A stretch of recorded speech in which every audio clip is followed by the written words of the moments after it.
All right, let me finish setting the rest of this live stream up. Let me finish setting the rest of this up. What's going on, y'all? Oh, you hear a guy in the background?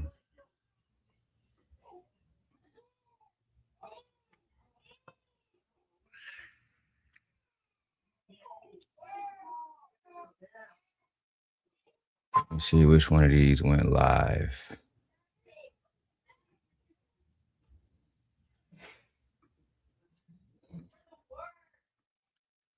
Let me put a boost on here as well. See, these are the ones I don't need right here.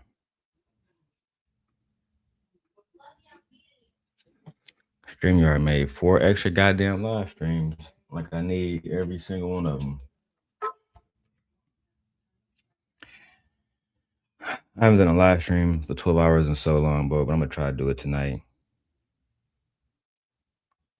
That way I can build the channel back up and we can get people to actually participate in the show, and I ain't gotta be up here by myself because I cannot rely on Michi ass. Michi be too busy doing wife duty shit like she in there doing now.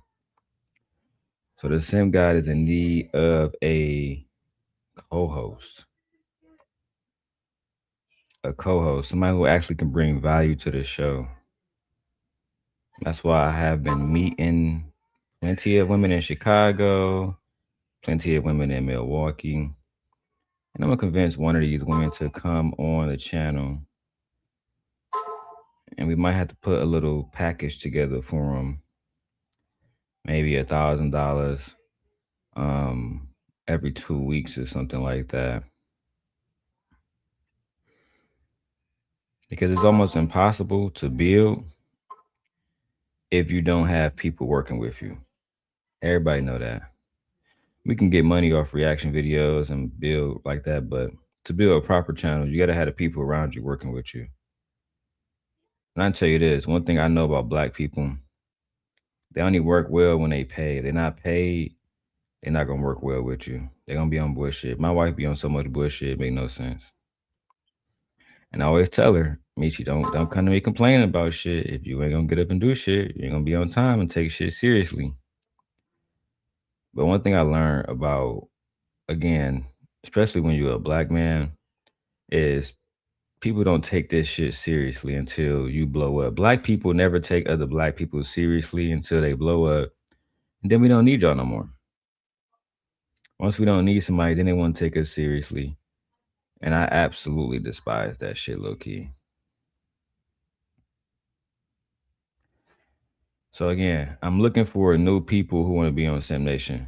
I'm talking about like real good content creators, people who actually want to make money and get some type of clout and work hard to do it. And if you're not a hard worker, if you're not interested in working hard, if you want to just blow up on YouTube on, by a fucking whim, then work by your fucking self. You know what I mean? You can be like Jazz. You feel me? Jazz, she left Simp Nation, even though she would act like she wasn't a part. She left Simp Nation. And then to make matters worse, she had about 2 weeks of doing numbers. Now she back to nobody give a fuck about her. That's just the facts. Let me put a boost on this one. Put it on 8 hours. Wonderful. I got so much work to do, y'all. Let me vent for a second. I got so much work to do. It literally make no fucking sense, bro. I myself have maybe about $9,000 of bills every month that we pay, bro. Let me show y'all this email I just got. Y'all think I'm bullshitting? Let me show y'all my email. I just got bro, my AT&T bill for 1 month is $1,800, bro. Y'all think I'm bullshitting? That's my AT&T bill for 1 month, bro. It's $2,000, bro. That's now I do got a business account and I got 11 lines on here. I got the kids got lines. My wife got a line. I got phones that I use for the tech channel. But my motherfucking what's up, Rooster? What's up, Joy? My phone bill alone is $1,800. Sometimes it's 15, whatever. But bro, I'm trying to tell y'all I spend so much fucking money. I be meaning that shit. I swear to God, I be meaning the fuck out that shit, bro. When I be seeing dudes complaining about, you know, men don't want to pay for dates, men don't want to pay for this, men don't want to pay for this. I just be, it be blowing my mind because I pay for everything. Even when I do these live streams, I don't get paid from these live streams. And I appreciate y'all. I appreciate Joy and I appreciate Rooster, but I don't get paid from these live streams, bro. You feel me? I really enjoy making content because I enjoy making content. And that's why it's been so hard for me, y'all. Those who've been watching my show, y'all haven't seen me doing lives every day. Because it's hard to do this by yourself. I tried like my wife and on the phone right now. I told her, hey, we about to go live. We about to go live, Michi. I need you to help me build this channel, Michi. Your channel, Michi, is monetized now, but don't nobody know who the fuck you are because everybody see me on your channel. And it's frustrating when you're trying to build a business together and the people around you want to benefit from it, but don't want to pour into it. And Michi knows this. I talked to her about this a million times. Cause let one of y'all send $600 tonight. She gonna ask me for half of it. And at some point, we had to start really putting in the work, bro. It's like I told her, I don't want to hear you talk about Anton and Rita. If Anton and Rita gonna outdo us in life and make more money than us in life, then maybe we should not talk about Anton and Rita.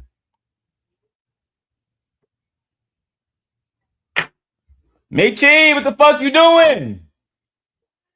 What you doing?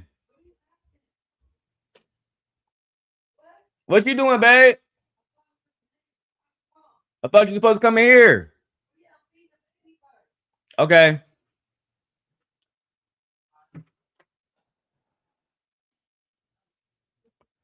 That's another thing.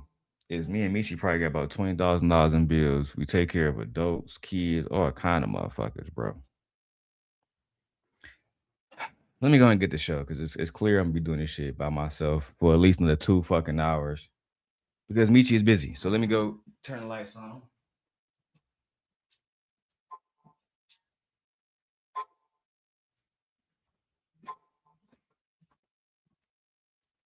I haven't even rolled my motherfucking blunt. I've been so fucking busy, bro.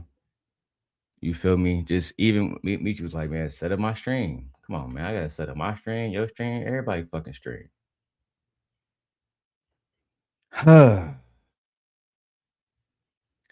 Let's get started with the show, bro. Let me start with the show, bro. Let me start with the show.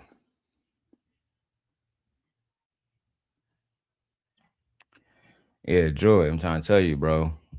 Bro, I be so like, bro, bro, it be like making more money.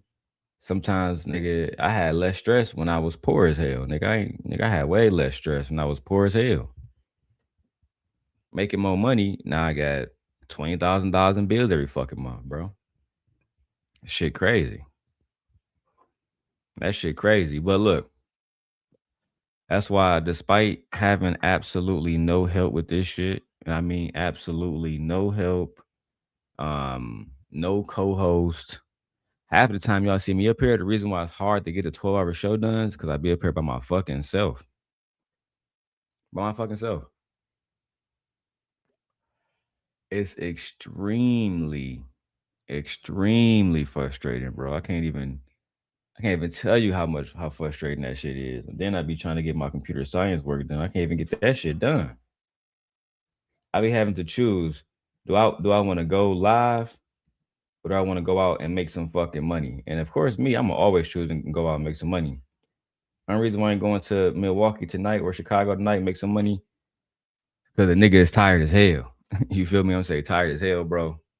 I damn near don't even want to do this live stream, but I understand YouTube. I understand the algorithm. You got to keep up with shit. So if I let this shit go by another motherfucking, yeah, Miss Drew, I'm going to school right now. Yeah. That's why I got gray hairs now, bro. I say I be stressed the fuck out. Bro. All right. Where's my Anton Daniels script? Where's my Anton Daniels script? All right.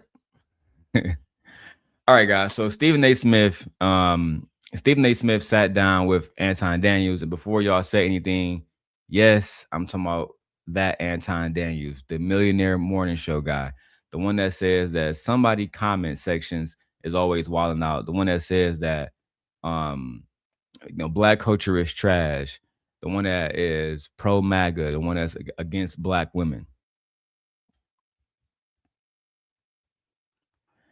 Joyce said, I seen your grades popping through. Yeah, man. They popping through, man. You know what I'm saying? Cause it's just stressful, bro. It's doing the right thing is stressful. And then trying to do the right thing is stressful. Then what's worse is you see niggas like Anton, they can get a million help. You see niggas like Tommy, Fatty, everybody.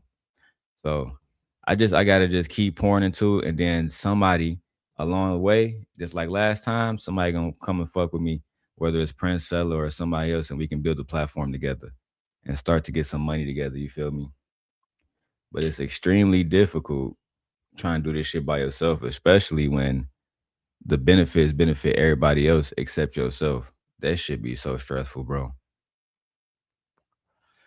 But let me try to stick to the strip, roll me a blunt, to calm the fuck down, you know, and get into the fucking zone, bro, because we got content we got to do. I can't even sit and complain for 12 hours because nobody give a fuck. So again, I'm not gonna lie to you guys.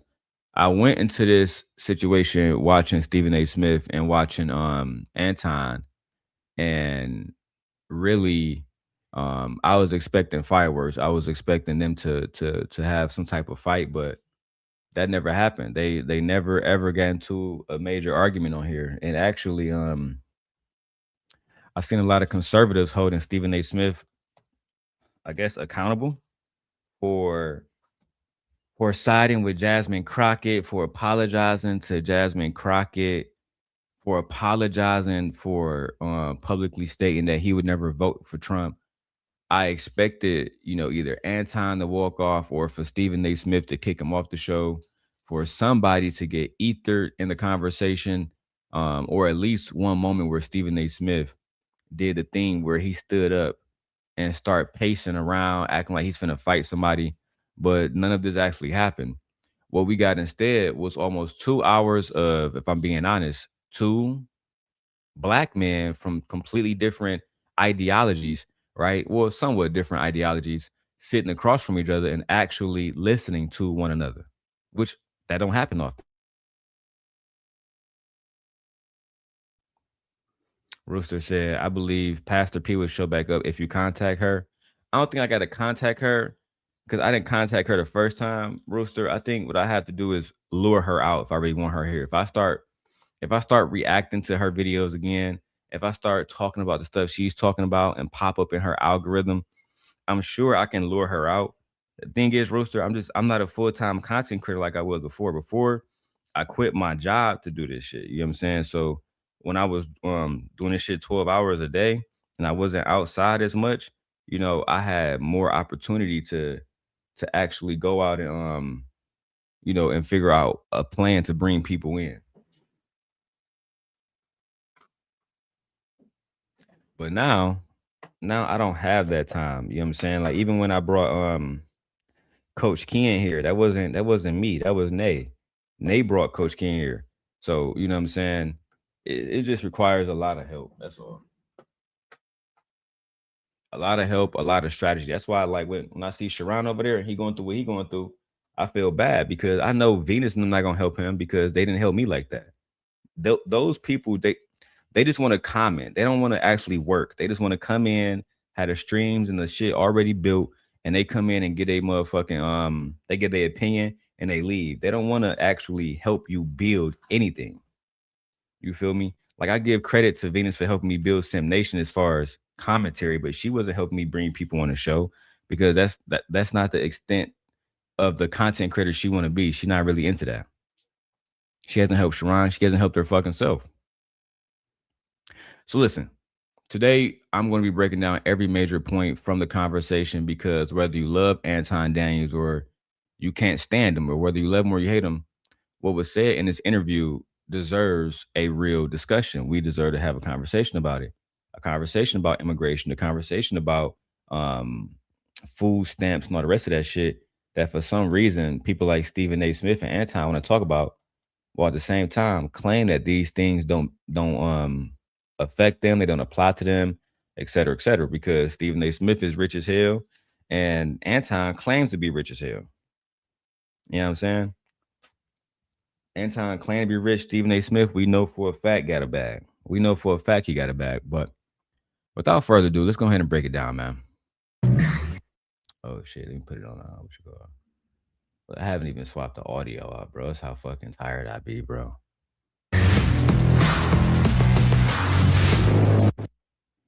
You know, when I sit down and talk with people, I mean, you know, I've got requirements. I want you to be smart. I want you to be fearless in articulating your thoughts, very, very open, very candid about who you are, what you want, how you feel, and why. And to have just interesting conversation, whether we agree or disagree, or whether we're just conversing about a multitude of subjects that we want to talk about. I love talking to people like that. I want people to know that when you see a show like this, understand that it's to have a conversation, that everybody is welcomed. You know, since I started Straight Shooter. I don't think so, Stephen A. I don't think everybody is welcome. Let me start off by giving my commentary on you, because I do have a script, but I'm going to go off script for a moment. I don't believe everybody is welcome. I haven't seen you have a conversation with Jasmine Crockett. I haven't seen you brought on, because Michelle Obama has a podcast now. I haven't seen you bring on Michelle Obama. I haven't seen you bring on Alexandria, AOC, Alexandria Cortez. I haven't seen you bring on people that will offer pushback to you. You live in a city where Zoran Mandani, a Muslim man, was just elected mayor of your city. And your response to that was, well, I bought me a house in Florida because, you know, New York going to hell. But you was okay having Eric Adams there. You was okay having Rudy Giuliani, whatever that nigga name was, you know, some awful mayors, bro. You was okay with that. When Rudy Giuliani, where his name was, when he was rocking with Trump, when they had that little these niggas is so much of imbeciles. They had a motherfucking meeting for Trump in the back of a fucking porn store, bro. You know what I'm saying? Like one of those shops that sell videos and shit. They so stupid that they booked a corn store, bro. And you can go Google it. You don't got to take my word for it. But I mean, New York has always been in a very, very, very bad position because it's races out there, it's segregation out there, it's no opportunity out there. If we being frank, if we being honest, there's little to no opportunity out there, bro. That's just the facts. But let's keep going, man. Let me make sure I get everything right on StreamYard too and YouTube Studio. That airs on SiriusXM Post Radio Channel 124 every Wednesday night from 6 to 8 p.m. And plus, I include stuff on my YouTube channel. I've had 38 guests, 19 Republicans, 19 Democrats. And along the way, I've had pundits from both sides of the aisle. Well, there's somebody that's growing in the mind's eye and needs to continue to grow, because when he speaks, he's worthy of being listened to because he's smart and he's fearless about what he has to say and how he feels and why. And see, that's where I disagree with. I don't think Anton Daniels deserved to be listened to, Stephen A. Smith. I don't. I think that you're in a situation where you're taking advantage, and sorry, y'all taking advantage of each other, right? You taking advantage of his internet clout, and you want to be able to garner views from his people, and he want to be able to say that he connected with as many rich and famous people as possible. He want to be able to say he connected with as many rich and famous people as possible on a new level, so he can try to separate himself from niggas. And to that, I actually give Anton credit, because doing interviews with people on this level, no matter how people feel about Stephen A., no matter how people feel about motherfucking Jasmine Crockett, this is, from a YouTube perspective, success. Most people, like I said, I can't even get motherfuckers that's in my real life to come sit down and have a conversation with me consistently. And for Anton to be able to have his wife's support, to have his family support, to have Motherfuckers working at ESPN support. Again, people can say whatever they want to say about that man, but at the end of the day, he got a lot of support. Now, I don't think that he deserved to be listened to, but there's people out there that's listening to the nigga. And one thing I learned from my father, you can't go against systems until you have a system to replace that system.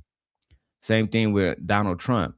You can't get rid of Obamacare until you have a proper, well-rounded medical type shit prepared. And if you don't have it prepared, then you're really wasting people time, bro. You want to get rid of something without being able to replace it. It's the same thing here. It's going to be hard for us to get rid of people like Anton. It's going to be hard for us to get rid of the manosphere when we haven't created systems to go against it. That was the whole point of a Cynthia G. But now I try to tell my wife this. I try to tell Venus this. Men, we can't speak up for women all the time. We don't have the knowledge, and on top of that, when it comes from us, there's going to be a certain group of women who just don't want to hear shit we got to say. So if we don't have women out here doing the work, then voices like Anton's is going to prevail like it is now to mainstream media. Voices like Kevin Samuels is going to prevail to mainstream media. And again, niggas like Sharon Bracey is going to be the same niggas that dick suck these niggas. Let's keep it a bean. People like Jazz Noel, it's gonna be the same women that go around these niggas whenever they offer them $300. And then claim, well, I'm just doing it so I can grow. I'm just doing it so I can grow.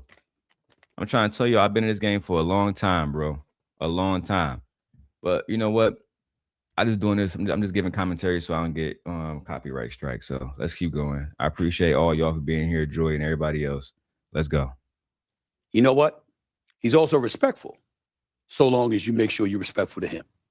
That's my kind of brother right there. I'm looking forward to having this conversation. He is Mr. So again, Stephen A, now I gotta attach your name to videos like, you know what I'm saying? Cause now I gotta go through all my Anton videos again. God damn, man. I'm gonna say this House of Hypocrites video for a different day. Because you saying Anton Daniels is smart, but he's not. This is someone who talks awfully about the black community. This is the one who said fuck the children and everything. And now I'm going to have to attach Stephen A. Smith's name to all the videos that Anton did about black women, about black culture, about children, et cetera, et cetera. We're going to have to attach Anton's Daniel name and Stephen A. Smith name to these things now, unfortunately. That's just what it is, bro, because you have no business running around talking about some, Anton Daniels deserve to be heard. No, he doesn't. But y'all, and I'm gonna call you what you are now, Stephen A. Smith, out of respect, because I do respect you. I grew up as a kid watching you. But now you acting like a coon. There's no other way around it. You acting like a raccoon. It's no other. I can't use no other words, bro. I wish I could. But you know what? Let's go ahead and keep going. Let's watch the video. Let me get to some of these comments too. Joy says, when it comes to surrounding yourself with the right team, you got to make sure they are as hungry as you. That's a fact, bro. That's real, bro. That's a real fact. Miss Mendez says, DL, he might have support, but he doesn't support anyone but himself. We didn't even know his brothers have a whole podcast. They asked him to come on the show, and he said no. Yeah, his brothers got a podcast because everybody want to get money in this shit. They see him getting money. They see him buying, you know what I'm saying, Lincoln Navigators and shit. And they know, bro. They know he not smart. They know he actually didn't graduate from Cass Tech. They know that he never graduated from college. He just got lucky. He got lucky, and then he became consistent. Anton, because I follow all the Anton channels just so I can keep up with everything the nigga doing and copy it. I'm being honest with y'all. He did a video about bonnets recently. Women shouldn't wear bonnets. Women shouldn't. So as long as there's a group of men that's willing to pay Anton to talk about how they hate women and what women should be doing, he gonna always get money. The same way, as long as niggas always smoke weed, my people always gonna get money. We always gonna get paid. This becomes about supply and demand. He's supplying incels with hope. He's supplying incels with Oh yeah, we can't say it to these black bitches, and we don't have a platform. Nobody gonna hear us when we tell these black bitches not to go to the airport with no do rag on or no binder on, but they gonna listen to Anton. That's the kind of world we live in now, bro. This is the world we live in now, bro. Let's keep going though, man. I want y'all to actually hear this shit. Anton Daniels, based out of Detroit. He's doing big things, big time things. He's got over 1 million subscribers on YouTube as well. And I have no doubt that that's going to continue to grow. The brother's special to listen to. And I'm looking forward to having a conversation with him for the very, very first time. Right here on Straight Shooter with yours truly, the one and And only. that goes to show me, Stephen A. Smith, that you don't take politics serious either, because why are you talking to someone who has zero experience in politics? Why are you talking to someone who hasn't done nothing for the city of Detroit? You claim that Anton is from Detroit, but he's not from Detroit. He's actually from Waterford, Michigan. Let's stop playing. His family live all the way in Waterford, Michigan to this day. But y'all make excuses for these people, bro. And that's why, listen, as much as I love doing YouTube and giving commentary, sometimes I hate this shit, bro. Sometimes I just want to step away from this shit because, for one, when you try and do the right thing, you trying to do right by black people, actually, you know what I'm saying? I came into the game talking about black women health disparities, black men health disparities, mental health. We came in the game talking about reparations and all the rest of this shit. And when you see niggas that are like Anton, that garners more support in the black community than people doing the right thing, I just be like, fuck it. I'd be like, fuck it. I ain't gonna lie. These days, I'd be like, fuck it. I want to fuck it. Let Freezy and House of Hypocrites bum ass go up against these niggas who are going to do stuff that is detrimental to the black community. Because y'all don't understand how detrimental this is. Y'all don't understand. Like I told my wife, if you're not willing to come up here and actually do shows and be consistent, then don't complain when niggas vote for Trump and they take away women's rights to have abortions and all the rest of that shit. Because while y'all sitting on y'all ass and playing games about this shit, these motherfuckers is doing streams. Motherfucking Donald Trump did a stream with every motherfucker he could find, from Aiden Ross to Mr. Beast, you name it. Motherfuckers doing videos with everybody. And they spreading propaganda that women shouldn't be allowed to have their rights. And what the fuck are y'all doing about it? Sitting down, not doing videos, not doing shit to go against it.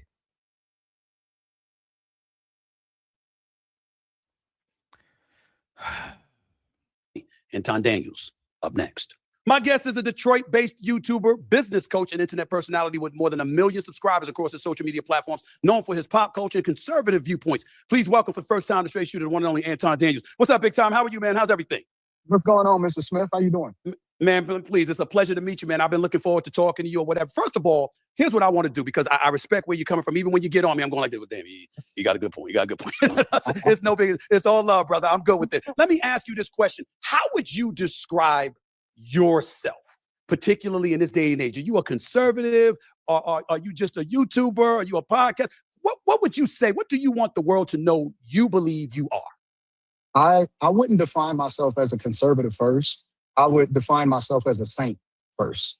A right? saint? I'm a saint, right? And it's a difference between a Christian and a saint. A saint is a person. This nigga Anton said he believes he is a saint. Now I want y'all to listen to this man and listen to how and why he believes he's a Christian, because even amongst Christians, he believes that he's superior.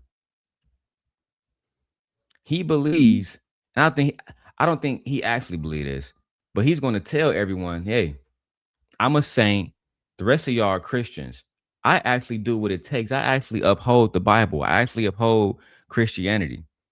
And we know that's not true, whether you watch my channel, whether you watch Freezy channel, whether you watch House of Hypocrites channel, or any other nigga channel that's out here commenting on Anton's marriage. Anton is not a saint. Anton is not a Christian. But I'm gonna let y'all hear this. This nigga said, I'm a saint before I'm a Christian, a saint. Lord have mercy. What would you say? What do you want the world to know you believe you are? I wouldn't define myself as a conservative first. I would define myself as a saint first. A right? saint? A saint, right? And it's a difference between a Christian and a saint.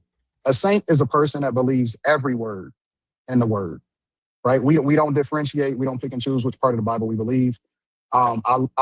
Even if I'm not perfect or I'm not doing everything right, I define myself by my belief in God. That's first, above all. And then everything else comes after that, right? So the problem with that, right, is you can't define yourself as a saint and you walking around saying shit like this. Cause now, like I said, Stephen A, we're gonna have to attach your name to some grimy shit. We're gonna have to attach your name to this saint that you're interviewing talking about how it's okay to fuck over women. Let's go ahead and play it now. Ask y'all to bring money to the table. We don't ask y'all to support us. We don't ask shit from y'all. All we are is behind the 8 ball because we continue to subject ourselves to the very person that we lay next to is really our enemy because they won't even be honest with what it is that they bring into the table. You bring in lies, deceits, irresponsibility, and you're looking to get saved and you're looking to retire. All they do is use us. They don't actually add value. You want to know what's really wrong with the black community? Is that the woman is out of her purpose and she's not a helpmeet no more. Yep. She's the enemy. She's more of an enemy than the white man ever has. She's more of an enemy than anybody in history has ever been to the black community because she's the very person that comes in with deceit and looks to use you and then disperse of you when she's done with you. And then she'll move on when it's all said and done and then say, well, what about the kids? Fuck them kids and fuck that woman too. Throw that all said and done and then say, well, what about the kids? Fuck them kids and fuck that woman too. Throw that hoe out with the bathwater. Throw the baby out with the bathwater. Start the fuck over. Throw that hoe out with the bathwater. Throw the baby out with the bathwater. Start the fuck over. Get a whole new group of women and then fix the community that way. So Stephen A, why didn't that come up in y'all interview? Let me go it again. Because Truckin said, what did he say? Black community. I got you, Truckin. Because I got you. I got this time, son. This is my favorite Anton video. This is the one I always go back to. Ask y'all to do nothing for us. We don't ask y'all to bring money to the table. We don't ask y'all to support us. We don't ask shit from y'all. Now men don't ask women to bring money to the table. Lord have mercy. All we are is behind the 8 ball because we continue to subject ourselves to the very person that we lay next to is really our enemy because they won't even be honest with what it is that they bring into the table. You bring in lies, deceits, irresponsibility, and you're looking to get saved and you're looking to retire. All they do is use us. They don't actually add value. You want to know what's really wrong with the black community? Is that the woman is out of her purpose and she's not a helpmeet no more. Yep. She's the enemy. She's more of an enemy than the white man ever has. She's more of an enemy than anybody in history has ever been to the black community because she's the very person that comes in with deceit and looks to use you and then disperse of you when she's done with you. And then she'll move on when it's all said and done and then say, well, what about the kids? Fuck them kids and fuck that woman too. Throw that hoe out with the bathwater. Throw the baby out with the bathwater. Start the fuck over. Get a whole new group of women and then fix the community that way. So Stephen A, when I hear you talking about, you know, what kind of community Anton is and how smart he is, I'm assuming that's what you want to co-op. You okay with that? I'm assuming you're okay with that.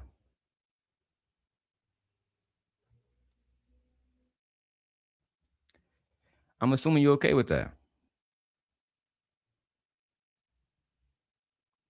I'm assuming that you understand that this is how Anton Daniels speak.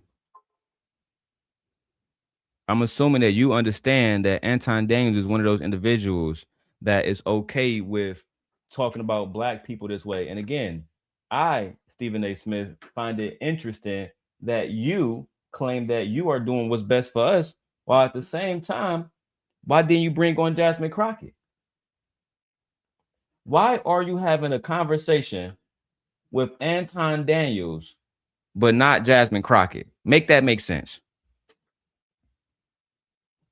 You are skipping the opportunity to have a conversation with a congresswoman, but we're going to hear you talk to Anton Daniels about fixing the community. Okay. Because Taz asked about this video too earlier, so I sent it to him. He said, Anton told Stephen A. Smith. I said, yeah. Go ahead and do what you do, GOAT. Because he probably going to take 4 weeks breaking that fucking video down. If not longer, I'm being very gracious. He probably going to take about 2 months because he said he's going to be on Anton ass the rest of the year. And every single day, he's made an Anton video. The same way he did about Prince Stella about 2 years ago. So good luck, Stephen A. So I am conservative, which I used to be Democrat. I'm not going to say liberal, but I am a Republican. I'm a conservative Republican. I've been married since I was 22 years old. So I've been married for the better part of 22 years. And the thing about that is that don't even have no, like, that don't matter on Stephen A. show. Stephen A. is a 2-time baby daddy, right? Stephen A. Smith is a 2-time baby daddy. So marriage, I don't even understand how Stephen A. Smith is calling himself a conservative when you do the same thing that the left do. Stephen A., you're a baby daddy. You made two women baby mamas, and you didn't marry either one of them. Oh, you think I'm lying? Let's take a little quick pause from this, right, Stephen A. Let's go to you speaking on a different interview when you spoke to Graham Bensinger.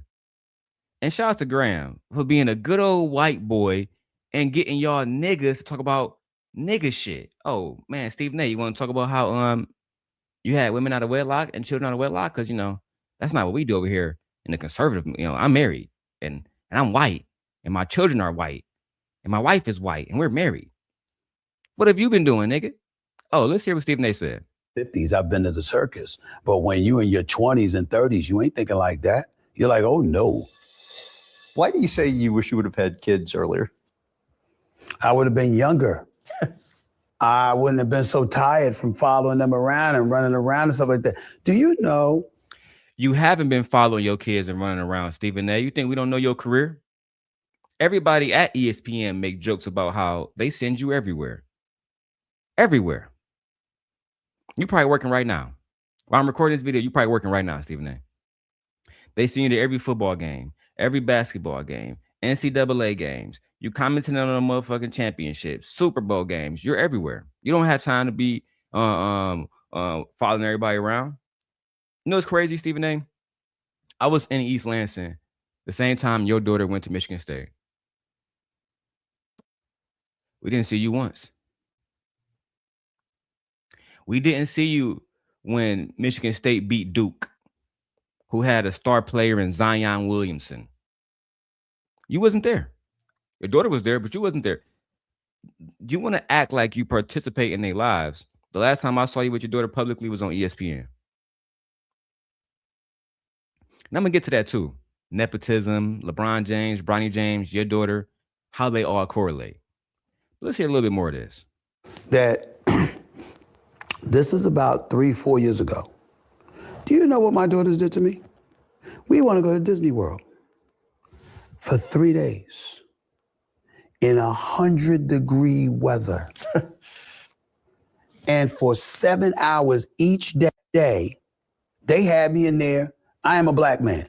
You might have thought I was purple after they got, I was roasting out there in 100-degree weather. They made me get on every. So when ESPN send you to Alabama A&M and it's 100 fucking degrees and they playing football, do you complain wearing a fucking suit and tie? Sweating your ass off? When LeBron was playing in Miami, you said that Miami was your favorite place, going to South Beach. Let me see how hot it is in Miami right now.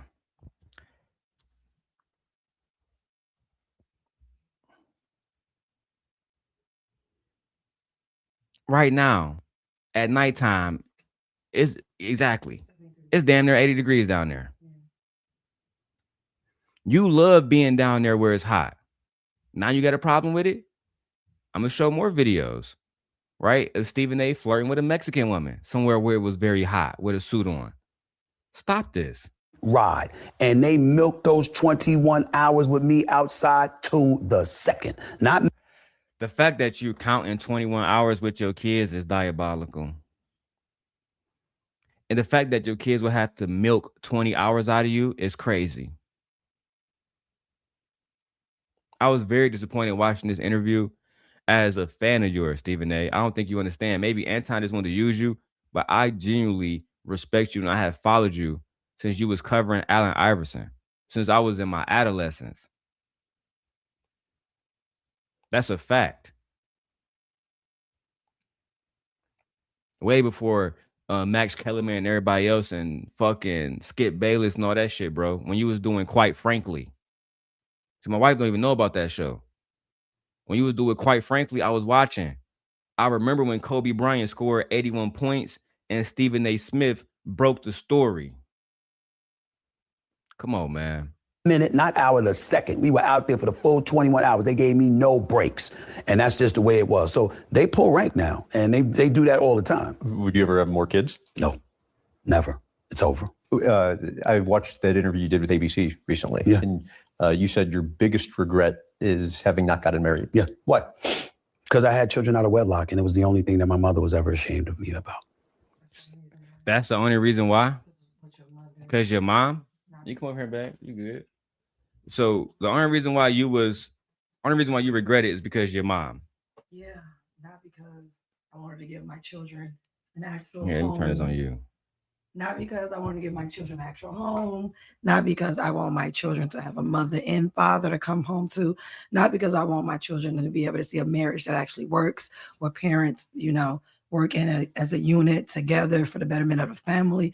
Not because of any of those reasons. Not because I have two girls and I want my girls to understand that there are good men out here in the world. Their father is one. Like, not any of that. Just because your mama. So disappointing. Y'all disappoint me every time. Brittany, not because mommy was mad at me. Yep. That's the only reason why, Brittany. The only reason why. And I can say a lot of stuff about me having multiple kids, about multiple women. But the only reason why Darrel Long don't give a fuck is because my mama don't give a fuck. What, nigga? Only reason why you want to give a fuck. Only reason why, because my mama cared. Bro, that's crazy, bro. But you see what I'm saying? I've been spending days on this because I ain't even want to diss Stephen A. because it's Stephen A, dog. Say it in the baby voice. Exactly. Hey, come on, bro. Fuck is you doing, Stephen A? But I'm gonna play a little bit more before we get back to Anton. She was very, very ashamed of me because my mother was a religious woman. She loved the Lord, and she didn't play that. And she knew it was going to be a tremendous load on my shoulders, a tremendous responsibility. And she was like, you've made smart decisions all your life. How could you slip up and do this? And, Mom, I just did. There's no way around it. And, you was getting too much money. You was getting too much pussy. There's something that even Monique did jokes about. Let me see if I can find that. Even Monique said, little motherfucker like Stephen A getting way too much money. Way too much money. They paying that nigga to just talk online. And then the nigga talking about people like Jasmine Crockett. Right? I'm going to find that real quick. I'm going to find that in a second. Because Monique, she spoke about Stephen A. Smith so much that Stephen A. Smith had to do a reaction to her sitting at Club Shay Shay. She don't like that nigga, Stephen A. I don't know if y'all know, but Monique got major beef with that nigga. She been saying that nigga was a coon. She did. I'm going to go find a video. Brittany says, no, for the show. It would have been funny if you said my comment in a little kid voice. Cause mommy was mad at me. Oh, cause mommy was mad at me. Yeah, that shit crazy. Shout out to my guy Trucker Yield. I'm gonna get that dude with a wrench over there. Trucker Yield said, that is weird now. What up, big dog? Yeah, bro. It's like, oh, and Brittany said hi. Brittany said hi to you. Hi, Brittany. Hi, love. I'm disappointed in Stephen A. Smith, bro, because I've been rocking with him for a long time. So to see him, you know what I'm saying, talk to niggas like Anton about politics, and with all due respect to both of them niggas uneducated when it comes to politics. Both of them niggas don't have no experience when it comes to politics. So I'm just wondering why the fuck y'all niggas talking about politics, bro?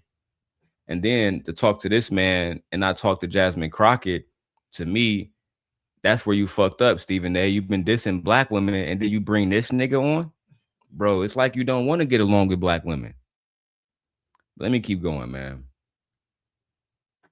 I'm a father. And then more importantly, I'm a bag chaser. So I'm always going to do the thing that adds value into people's lives, and I expect to be fairly compensated as a result of it. When you decided to support Trump in 2020, here we go. What was it about the MAGA movement that made you support it? Was it the fact that you are, as you described, or was there something different transpiring in 2024 that you saw compelled you to gravitate towards that? Well, the first thing is I felt like the election was stolen from him in 2020. There's no way that anybody can convince me that Joe Biden is the most popular president of all time and he got over. Come on, bro. I've never heard of Joe Biden being the most popular president of all time. I've never heard of that. Well, that claim came from how many people voted for him. More people came out to vote for Joe Biden and Kamala Harris than ever. Okay. That's what they're saying. Okay, that still doesn't make him the most popular of all time. It just meant that he got the most votes so far as presidents that we have right now. Doesn't mean he's the most popular. I would think him is, I don't know. Trucker, yeah, let me know what channel you at so I can give you that wrench. Just so I can give you that wrench, because I see Brittany in the chat right now. I don't see you in this particular chat. I'm streaming to like 5 channels. And just because you don't believe something doesn't mean it's not true. The numbers were there. You have facts. So instead of you just accepting it and being like, dang, I really didn't believe that, but I guess it is what it is, but you're lying. You want to know a fact, babe?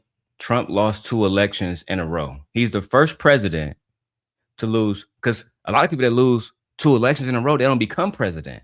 That's why it's crazy to say it like that. He's the first. In 2016, he lost against Hillary Clinton. Oh, yeah, he lost the popular vote, right? Yeah. They made him president through the electoral college process. Yeah. And then in the next election against Joe Biden and Kamala, he lost. He lost 2 elections in a row. The only election he won was this recent election. Yeah. And yeah, Trucker Hill said, yeah, bro. He said, what the hell? Anton on Stephen A. show?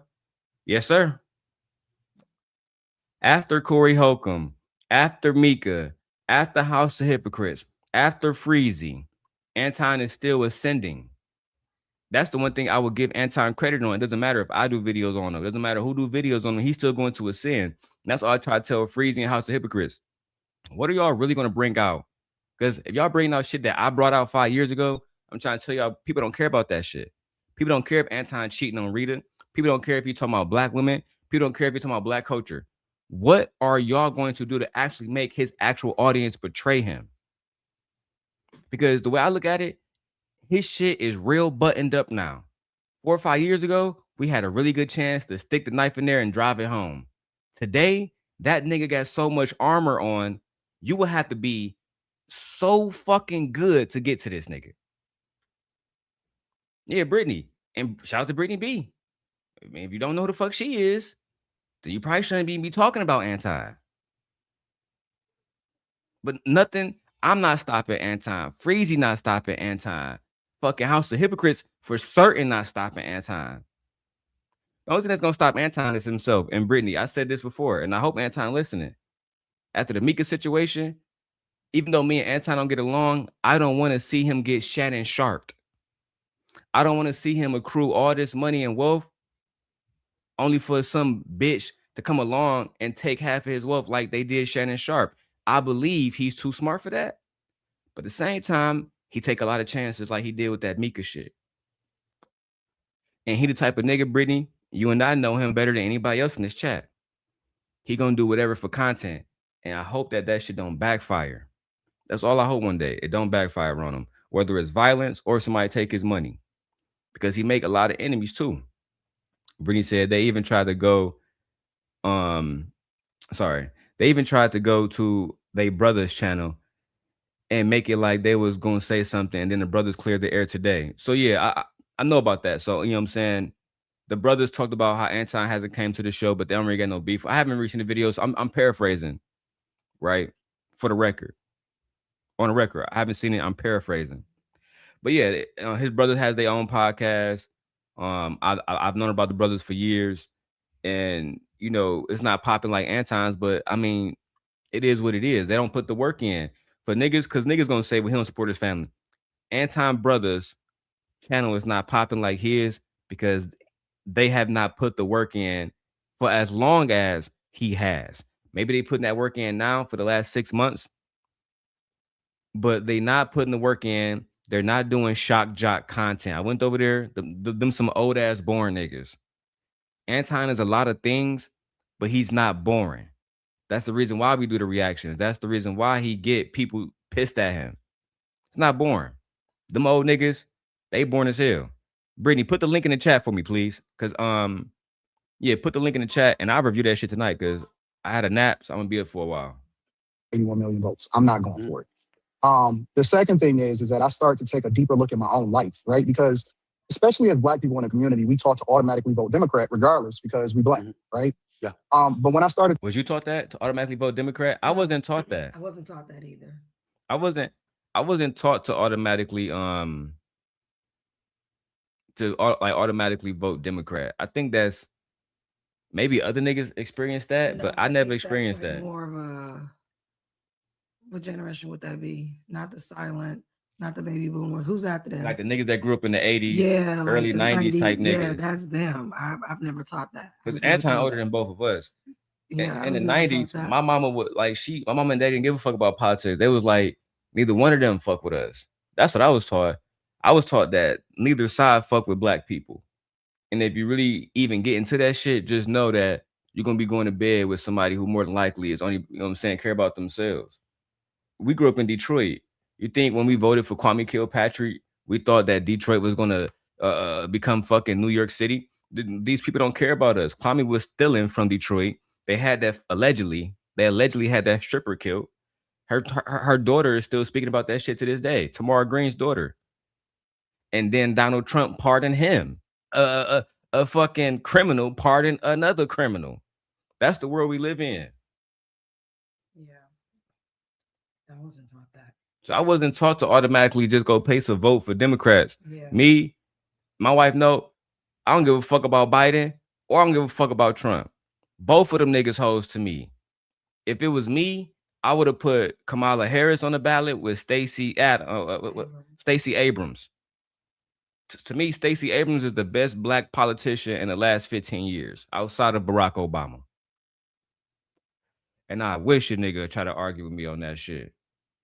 But you know how long her fucking resume is, Stacey Abrams? Yeah. Man, she done did every fucking thing. Mm-hmm. Brittany, I just saw this because I thought Brittany dropped the video. Brittany said the oldest video is a year ago, so everything takes time to grow. Yeah, dog, them niggas channel is young. You know what I'm saying? Like if they was there, Brittany doing the Kevin Samuels time, man, them niggas probably be popping. What is it? She said Stacey Adams. Yeah, I can't remember her name. Stacey Adams. Hey, niggas be getting Abrams. Niggas be getting crispy in Detroit. You feel me? Yeah, Stacey Adams, that shit though. Stacey Abrams, Adams, shit, whatever. No. Whatever. To deep dive into the things that Democrats stood for, it wasn't the fact that Republicans or Trump or MAGA first got my attention. The first thing that got my attention is the things that I didn't align with the party that I had been voting for based off of what my family told me to do, right? I don't believe in men and women's bathrooms. I don't believe in, a lot of the stuff, my dollars going to the federal government and letting them manage my money more than I can. I believe in smaller government. I believe in spirituality. I believe in a lot of the things. And so when I started to figure out, what are we doing? Why am I voting this way? I started to explore, what about Trump didn't I like? And I realized that it was more propaganda that was fed to me and that, he was supposedly be racist and all of this stuff. And then I started to evaluate every other president that came before him. Trump a racist, bro. I mean, I don't understand why y'all don't see that. Like, bro, let me tell you how genuine we are in this household. But how many times did me and you get into it about that nigga Trump? A lot. We get into about that nigga Trump all the time because I always tell niggas, like, if you got that one homie, remember we was watching The Wire? I put you up on The Wire, real Baltimore shit. Shout out to Brittany, Baltimore. But my wife never watched The Wire, so I put her on The Wire, right? First episode, the little homie, you know what I'm saying, got taken out because he was on a dice game, always taking. Remember, he was talking to the cop. He said that nigga always take the dice. He always take the cash and run. But that's what he do. He didn't deserve to get murdered. Same thing with Trump. Trump, he the type of nigga, he always gonna lie. Yeah. He always gonna do some racist shit. Yeah. He always gonna do some misogynistic shit. He always gonna go against gay people. Yeah. That's who that nigga is. So if you around that nigga, you gotta know type of nigga he is. To say he not racist, yes he is, bro. But if you want to be around that nigga, go be around that nigga. Right. But don't say that he not what he is. Yeah. Look at my little African American over there. Look at my little African American. Pointing to you, bro. Pointing to the niggas. You feel me? Right. Remember when I first back in 2016, he had a rally, and I can pull up the audio, but he was like, back in the day, the police treated him way worse. They used to walk out of here on stretchers. Remember he said that shit? On stretchers, bro.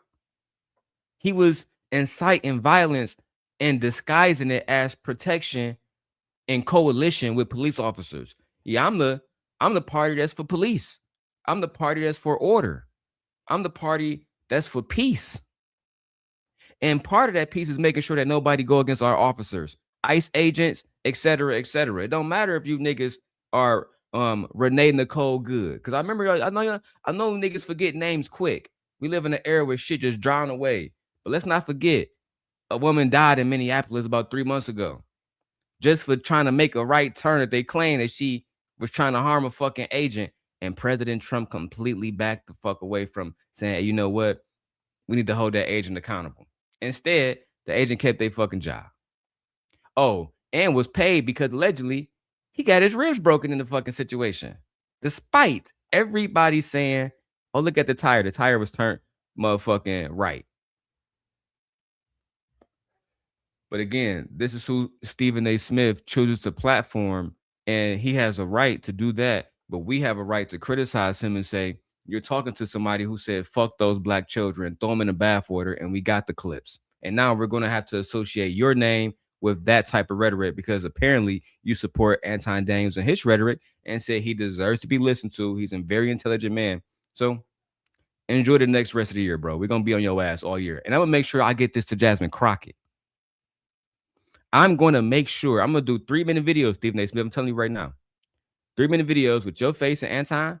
I'm going to play everything he said that was bad. And this clip 1, clip 2, I'm going to send every single one of them to Jasmine Crockett. So when the time comes, she is armed with the knowledge of what the fuck you have been doing out here. I'm going to do that for the free. And I realized that he's just a quote unquote straight shooter, right? I mean, he just tells it like it is, regardless of whether you agree with him or not. And most of the things that he said, I aligned with. You know, one of the things I want to push back on you on this notion about the 2020 election from this perspective. I believe that the election was legit, but not for the reasons one would think. I totally agree with you. I don't believe anywhere in hell 81 million people wanted Joe Biden to be president. But you don't believe that 81 million people voted for Joe Biden? Well, guess what? I fucking hate Joe Biden too. I hate Hunter Biden. I think all of them are trash, the whole Biden family. But guess what? What I think don't change reality, motherfucker. 81 million people voted for Joe Biden and Kamala Harris. That's just what it is. That's what happened, bro. That's it. That's what happened, bro. The nigga had Obama backing him. Obama. It was over. Y'all niggas lost. Y'all underestimated how much motherfucking power Obama had. Then Kamala Harris, who was running for the fucking Democratic nominee as well, she decided to go with the under ticket. Now everybody who was gonna vote for her voted for her still. Y'all lost, bro. Nobody wanted to see Mike Pence back in office, bro. We haven't heard from Pence in years, bro. That nigga don't even want nothing to do with y'all niggas, bro. Yeah, we ain't heard from him in years. He literally like that nigga got the fuck on. Yeah, it's almost like that nigga a ghost right now. When last time you saw an interview, anything? He not talking about the Epstein shit. He not talking about Steve Bannon. None of them niggas. It makes you think like he knows something. He's just like, nah, he figured like how they work there when you at the top like that. He said no. He disappeared. Him and his family. Man, shout out to Indiana. I like Indiana. It's kind of boring out there. Ain't shit to do, but I mean, there's stuff. It's cool. I have family live in Indianapolis and around it. Yeah, I be in South Hammond when I be, you know what I'm saying, going through Chicago. South Hammond is real cool. It's kind of ghetto down that bitch. Ghetto is right. I'm sorry, Hammond. I don't mean to talk about like that, but y'all infrastructure isn't that great. It hasn't been that great in years. And no, the Bears will not be moving. So y'all can let that go. Yeah, they trying to take the Bears from Chicago. The Bears not going anywhere. The Bears moved to Indiana. I'm done with them niggas. Oh yeah, it's over. I'm done with them niggas. Indianapolis is a big city, and around it are counties and towns and stuff like that. So I have a lot of family there. So it's stuff to do there. Brittany, you be in Indiana? That's crazy. Indiana, man, I don't know. It's It's different around that bitch. Yeah. It's hard. It's a hard life around that motherfucker. Indianapolis. It's hard life around that motherfucker. Like I said, I be in Southampton. It should be crazy.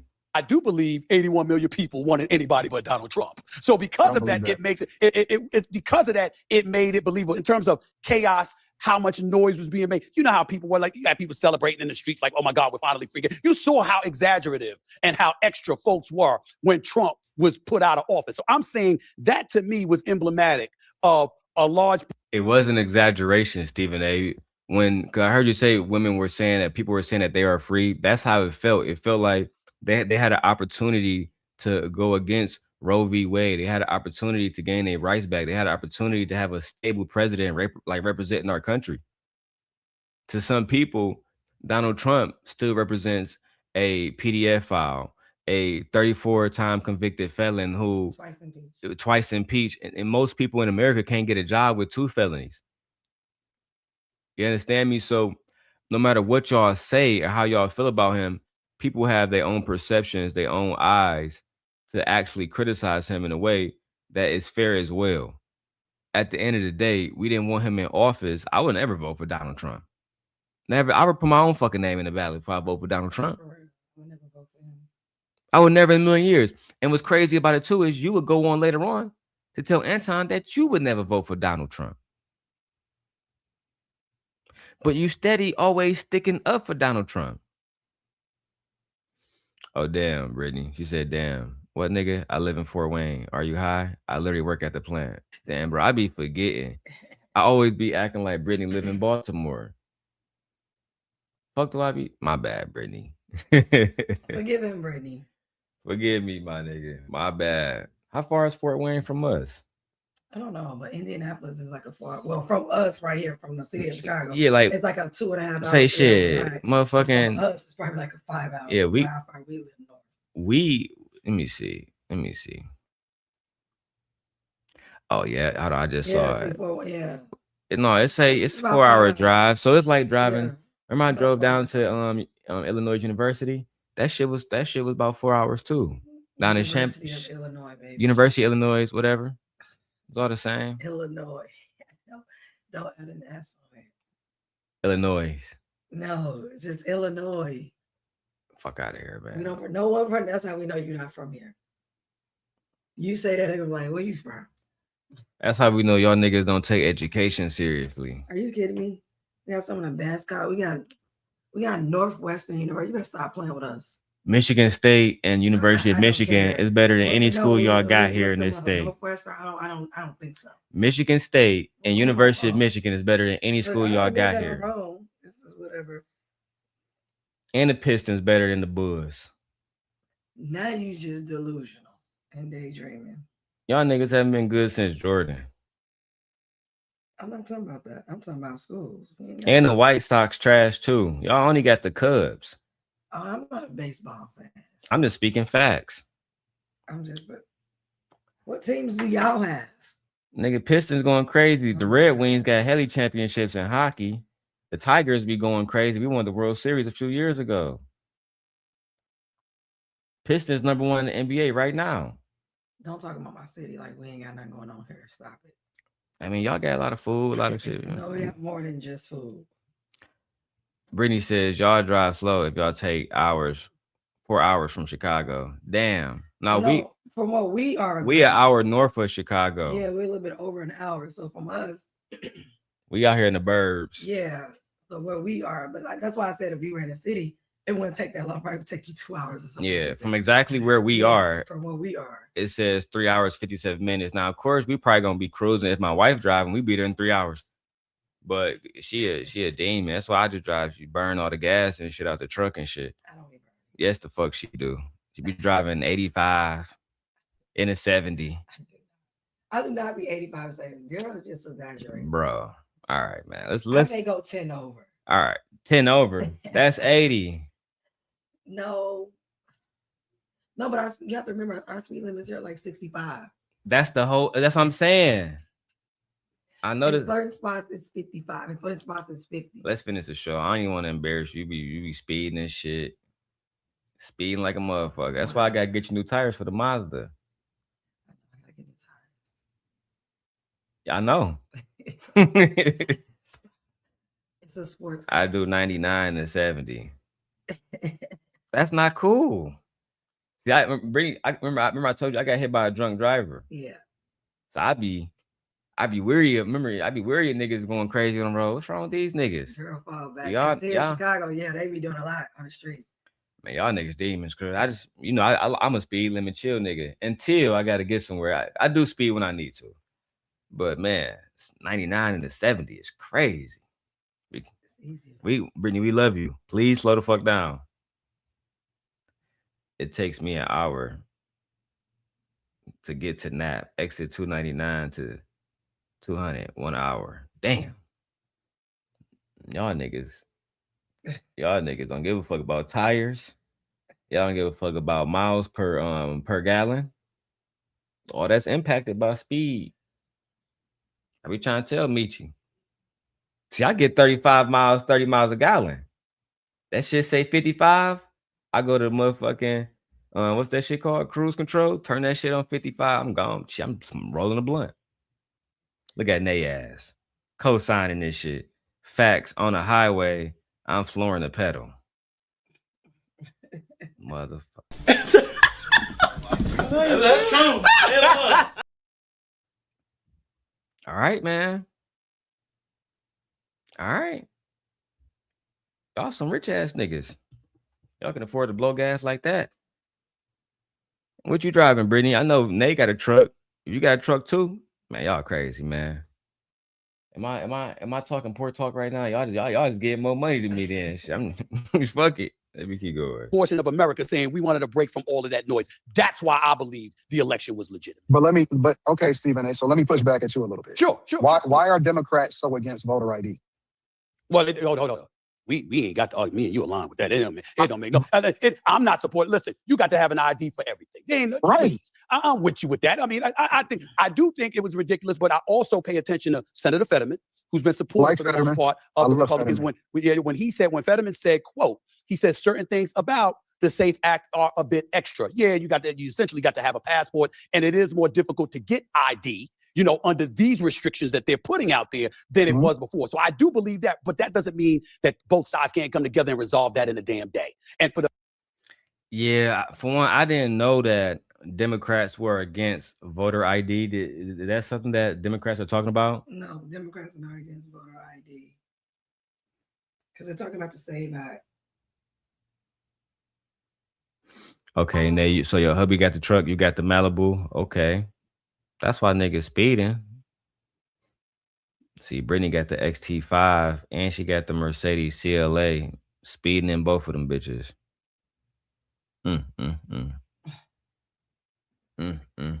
Tearing up the motherfucking engine. Tearing up the motherfucking car. That's why your windshield cracked too. That's not what happened. What happened then? You know how stuff be on the the freeway when stuff like be pop up. It was a rainy night and something hit my window driving home. Probably because you was driving fast as hell in the rain. Are you crazy? In the rain out here? Was you doing speed limit exactly? Yeah, you do below the speed limit here in Illinois because it comes down so bad. Everybody knows to reduce speed. Yeah, because it be accidents. That's dangerous. I don't know. I don't believe you, but okay. I done been with you in the car. No, I freak out in the rain. I hate when it rains here. Okay. So Nate want the link. Let me go ahead and drop the link in the chat.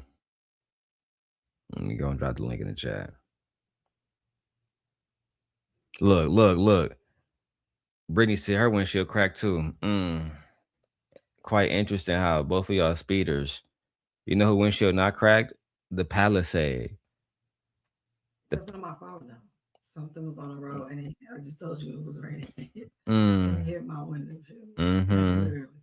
Right. I know they said it's gonna cost $500 to I call it. It's gonna cost $500. So you know how much it costs speed to slow down? It don't cost $500 to slow down.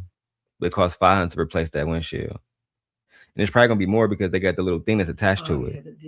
The little digital shit, yeah. I forgot about that. That shit gonna be like a band. Because they said they have to read. What's up, Nay? You shut up. You leave us alone in our driving. We floored, okay? I have a lead foot. I'm trying to get where I'm trying to get to. Okay? You leave us alone. All right? I haven't got a speeding ticket yet. Now what? Bringing some crack from moving so fast in the wind. And no, the rocks be coming up from y'all tires and shit, and from No, the other people no, tires. nobody want to hear that, Darrell. All right. Darrell was But I don't lying. know. That Okay. was a real thing. Look, actually wanted to comment from the voter ID's perspective.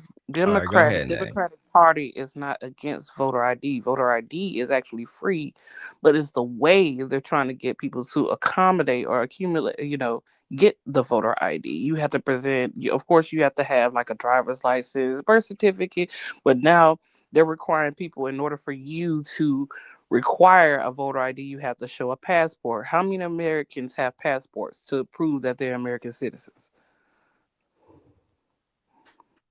I Not think too many, right? I think I Most think It's not most too many people. people. most Not too many American people. average Most American does not have Americans a do passport. not have Okay, so I was about to fuck up. passports. So most people don't have a passport. Most people do not have a passport. Mine's No, expired, but I have one. Most people don't have.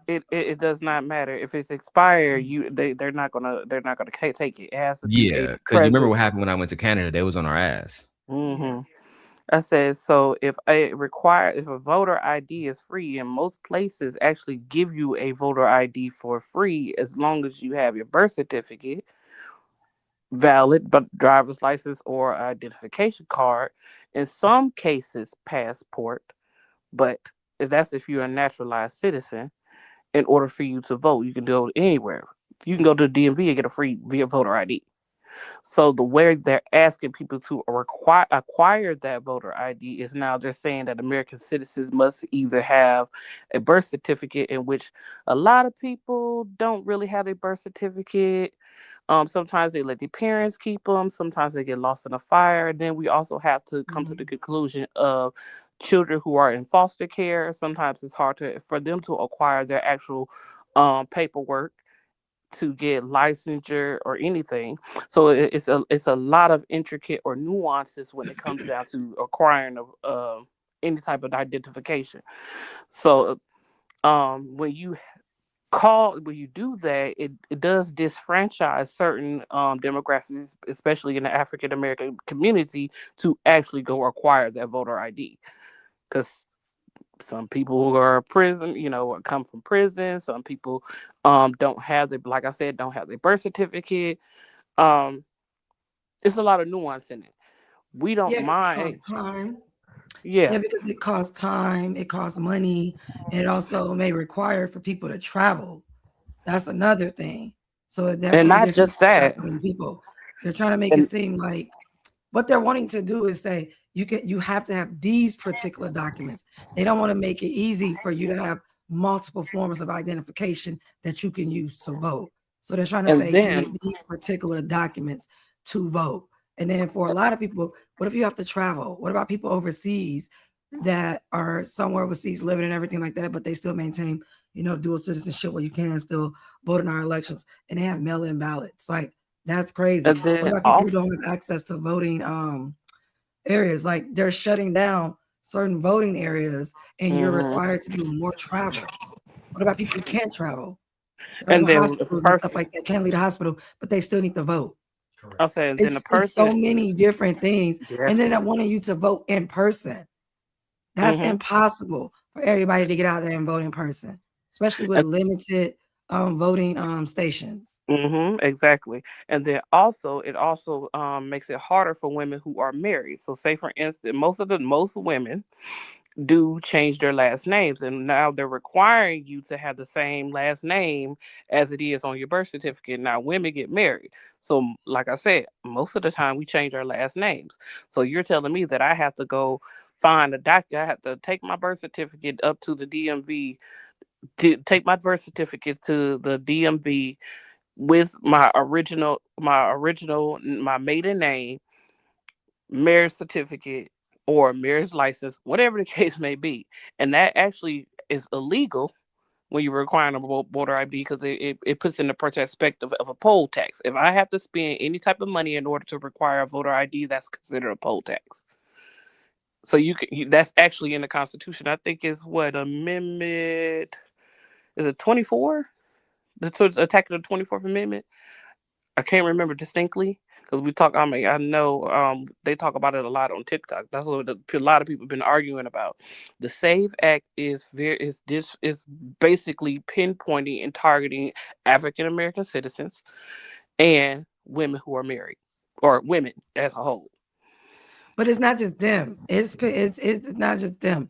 It's hitting everybody though. People of all racial backgrounds. For the simple fact, what about the rural communities? Elderly, we got elderly people in every community. You know, and then on top of that, what about low income individuals? It's low income in the South. A lot of them don't have money for passports, and a lot of them can't travel. You know. Or if I have to, it's a lot of things. New birth certificate, or if I say because of course you have to pay for a new birth certificate. You only get that one free one when you're born, but after that you have to pay what between $22. A replacement is like $35 in some states. $35, yeah. Like so, in Michigan, I think ours is just like 22. It may have gone up, but like I said, some documentation, especially identifiers, can be lost in a fire. It could be anything. So, yeah, that's the reason why the Democratic Party is actually fighting against that because, hey, it shouldn't take that much to require a voter ID as long as of course, our birth certificate is not for women who are married. Our birth certificate is not going to match our Social Security card or our actual driver's license. Then they want you to go to the state where your marriage license is located. That means you gotta fly all the way over there. You have to obtain those documents in person. No, a voter ID is supposed to be crazy. free. I said a voter ID is free. FREE. You can go get it from anywhere. It's supposed to be free. Any type of monies that you spend in order for you to acquire a voter ID is considered a poll tax, and that's against the 24th Amendment. All right, let's get back to the video. For the Democrats to act like no ID should be required or whatever, like California and some of the stuff I learned about them and what they're doing under Gavin Newsom, that is utterly ridiculous. So you and I don't agree far off on that. But that tells me that they're fighting for it for a reason. And I don't believe it's because they really believe that people are being disenfranchised at the polls. I believe that they're fighting for it because they truly believe that it's going to affect whether or not they get elected and future elections. And I believe that the Democrats, their whole strategy, because as people get older and wiser, this is not even my opinion, this is a fact. Most people evolve to become more conservative, and then they sometimes, more often than not, deflect over and become a Republican, right? When you're younger, that's really a Democrat's game is being, liberal, right? Because you don't know any better. But as people get older and wiser, they never defect from the Republican Party over to the Democrat Party. It's usually the other way around, right? What they have to do is they have to find new voters and new people that support them. There's actually a lie, Anton. Like, where's your proof for that? Like, what percentage of people, based on what, and how do you know this? And if you do know it, what data are you looking at? What website, credible website, are you looking at? Who researched this and funded? Like, who did it? Because that don't even make any sense to me. As you get older, you switch over. No. I said most of the time Democratic people remain Democratic people. A lot of people who switched over to the Republican or independent, quote unquote, either Democrats switched to more likely independent and voted Republican, but they call themselves independent, i.e. blacker. But everybody, especially African Americans, we know that the Republican Party is not about progression. Usually African Americans vote for progression. Even back in the before the party switch, back then the Republican Party was about progression. As long as we progress throughout life, that's what we vote for. So if a Republican has a policy that exposes progression, usually a Democrat will vote for that person or vote for that person that's representing the Republican Party. But the Republican Party does not represent progression. That's why most people, especially the African American community, votes Democratic because they're about progression. Most black people are progressives. I agree. Now we might be socially conservative as far as i.e. go to church, nuclear family, which nuclear family never worked for us, but nuclear family, church, eating on Sunday, that type of shit. Socially conservatism is different from conservatism itself.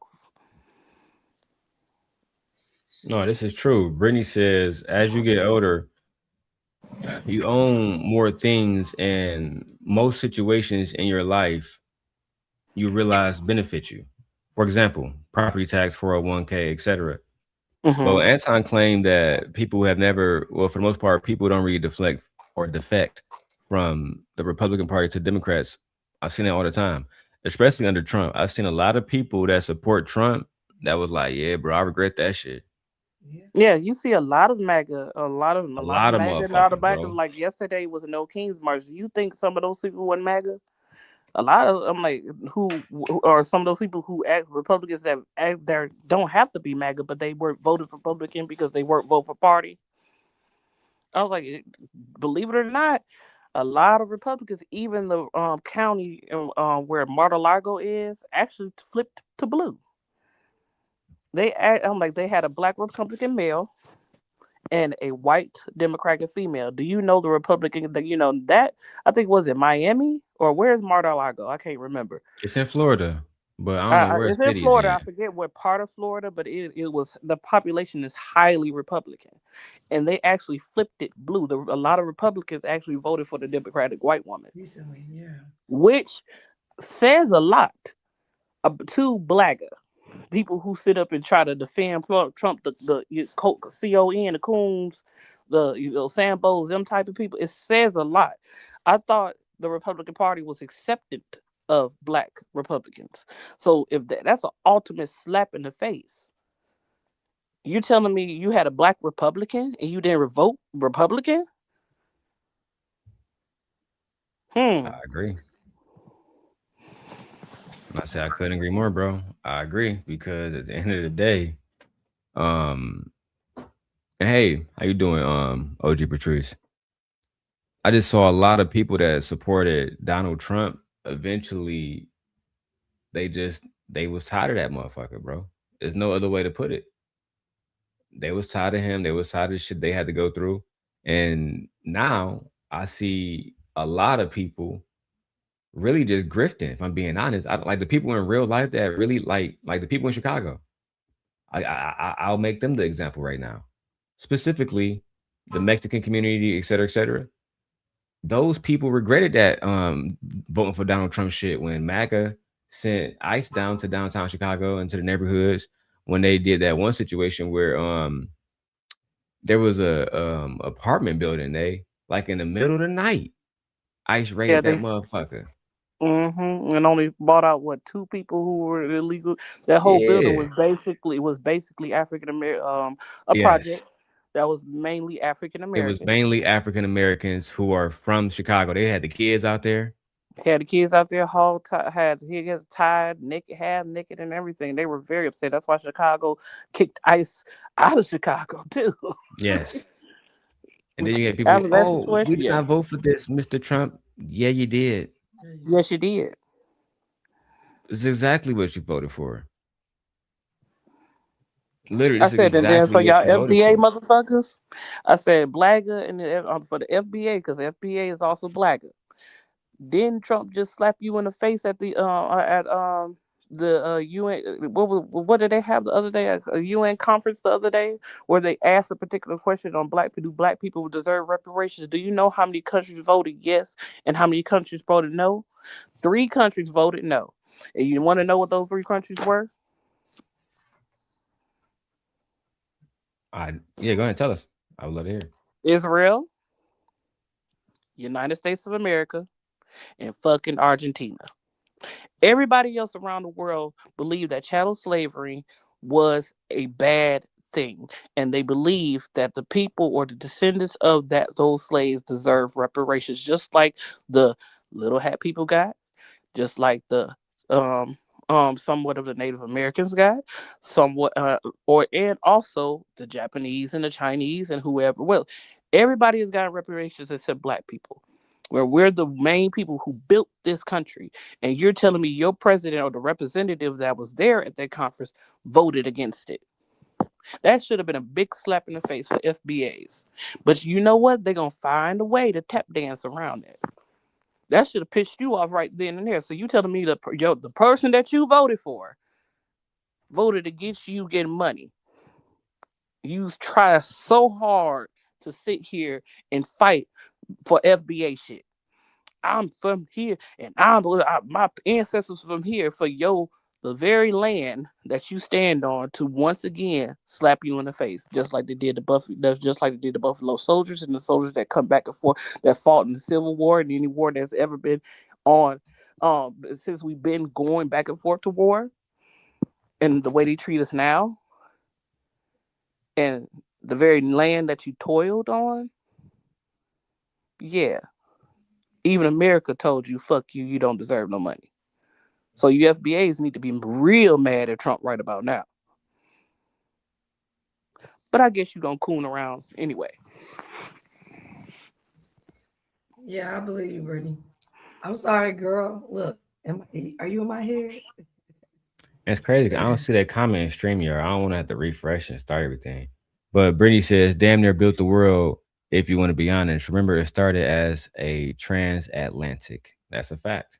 Mm-hmm. That's a fact. Mm-hmm. I'm going to refresh just in case I don't see everybody comments, man. Damn.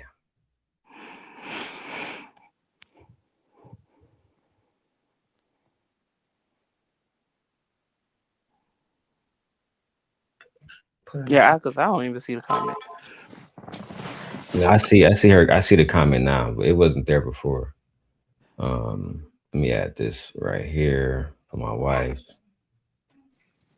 and then swap these out. All right. Goddamn. Look at me. Still fucked up.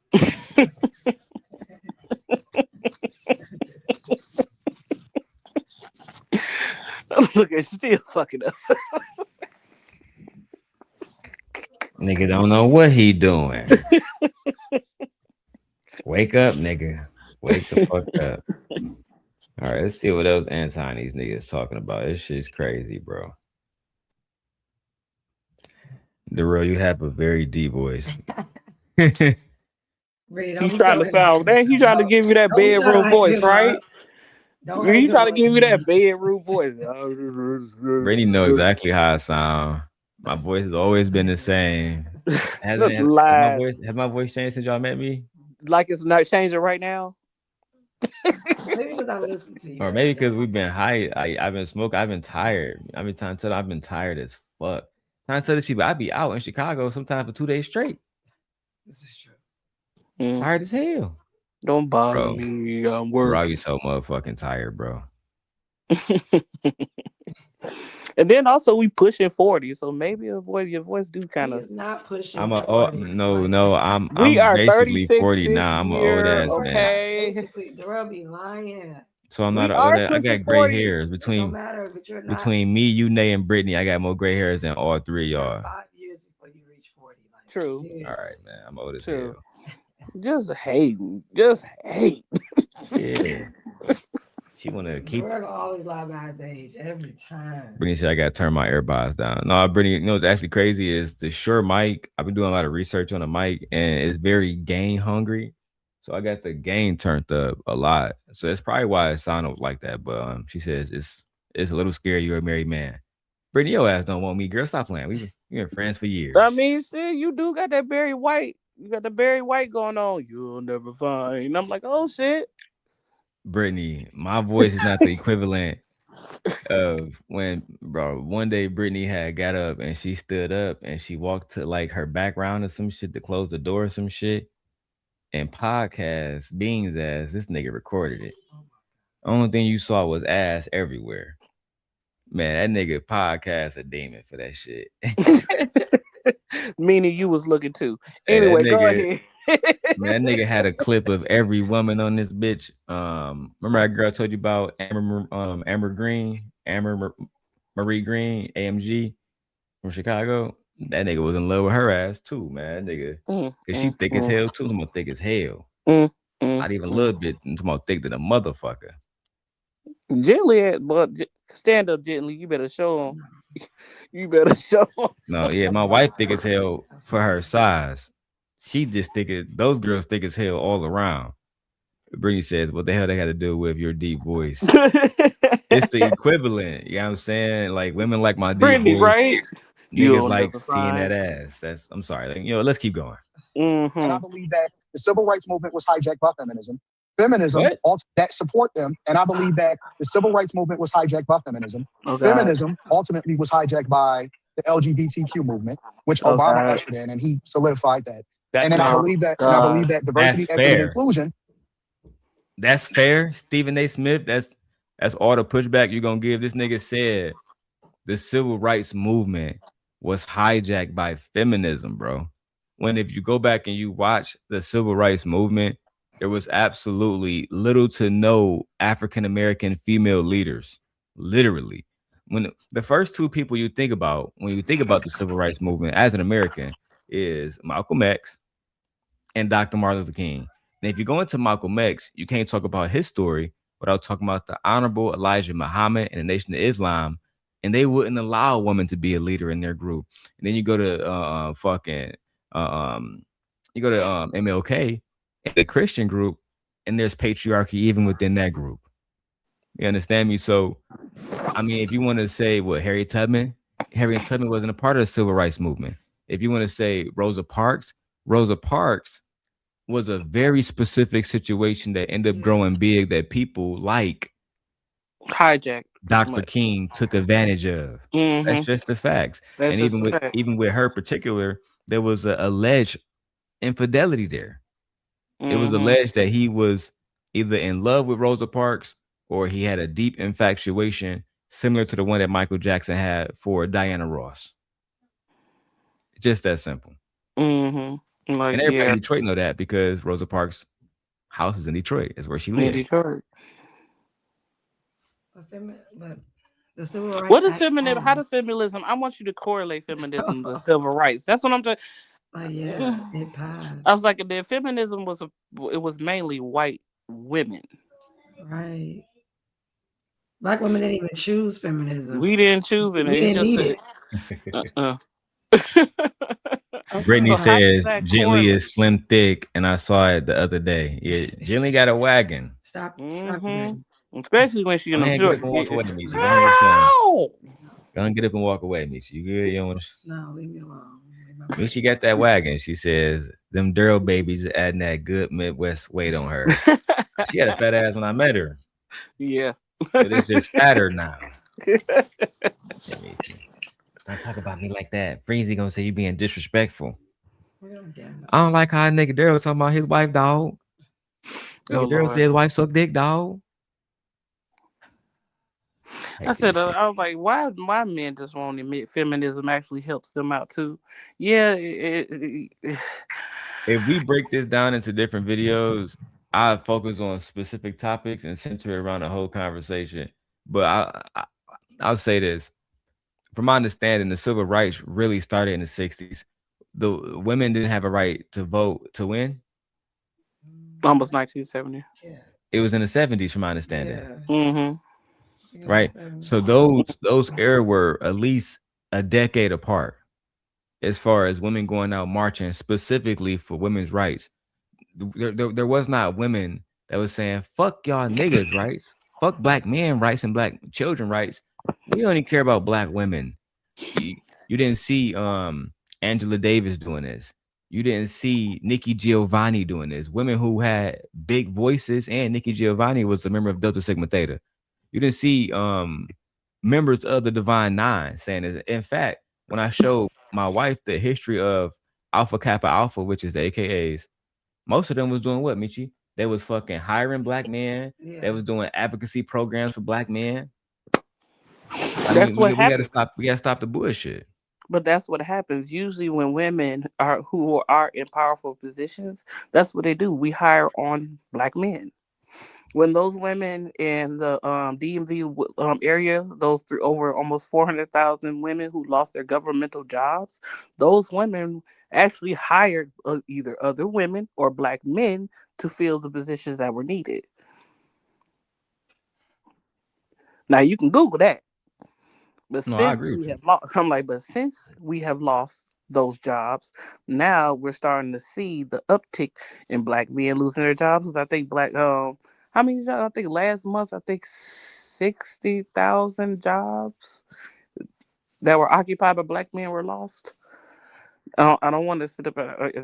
We have to look up the labor statistics, but since since then, since then, black people have lost over either 600,000 jobs, whether it's black men or black women. So our actual unemployment rate has went. It was 8.7, but I think it's now 8.3. But it's still double the amount it was when Biden left office. Okay, okay. I can see that. I can see that. You know what I'm saying? Like, I don't think that Stephen A. Smith and Anton, certainly, I don't think that they prepared to have this conversation. That's why I think somebody like Stacey Abrams or Jasmine Crockett would have been more important. But I'm really here because they do bring up Jasmine Crockett because I guess she's a mutual enemy of both of them, even though she hasn't met Stephen A. Smith to his own. He hasn't met her, and Anton hasn't met her either. But they act like she's an enemy. And they do have a conversation about her, a conversation that people online are saying Stephen A. Smith should be canceled over. Let's go. Was ultimately the thing that they really leaned on in order to make sure that they had people in the voter rolls that not only identified as black, not only identified as Latino, not only identified based off of their sexuality, but they needed a whole new voter class. And I think that immigrants was definitely the play. And that's why they're fighting so hard against voter ID. But I don't disagree with most of that. What I'm saying is we can point to things that the Republicans do, the conservatives do, to position themselves for the same thing. For example, when you're redistricting in Texas, for example, and other places, you're doing that because you want to position yourself to get most votes. Absolutely. This is politics. This is politics. Absolutely. So in other words, we can't hate on one side for coming up with a mechanism, you understand, to curry more votes in your favor. We have to, Stephen. How, Anton? You disagree? You said absolutely. You disagree that the Republicans are doing the same exact thing that you just said that you was against. You said that Democrats brought in more immigrants so they can create another voter class. Stephen A. said that Republicans are doing the same thing when they redistrict Texas because Texas has what? Immigrants to do the exact same thing.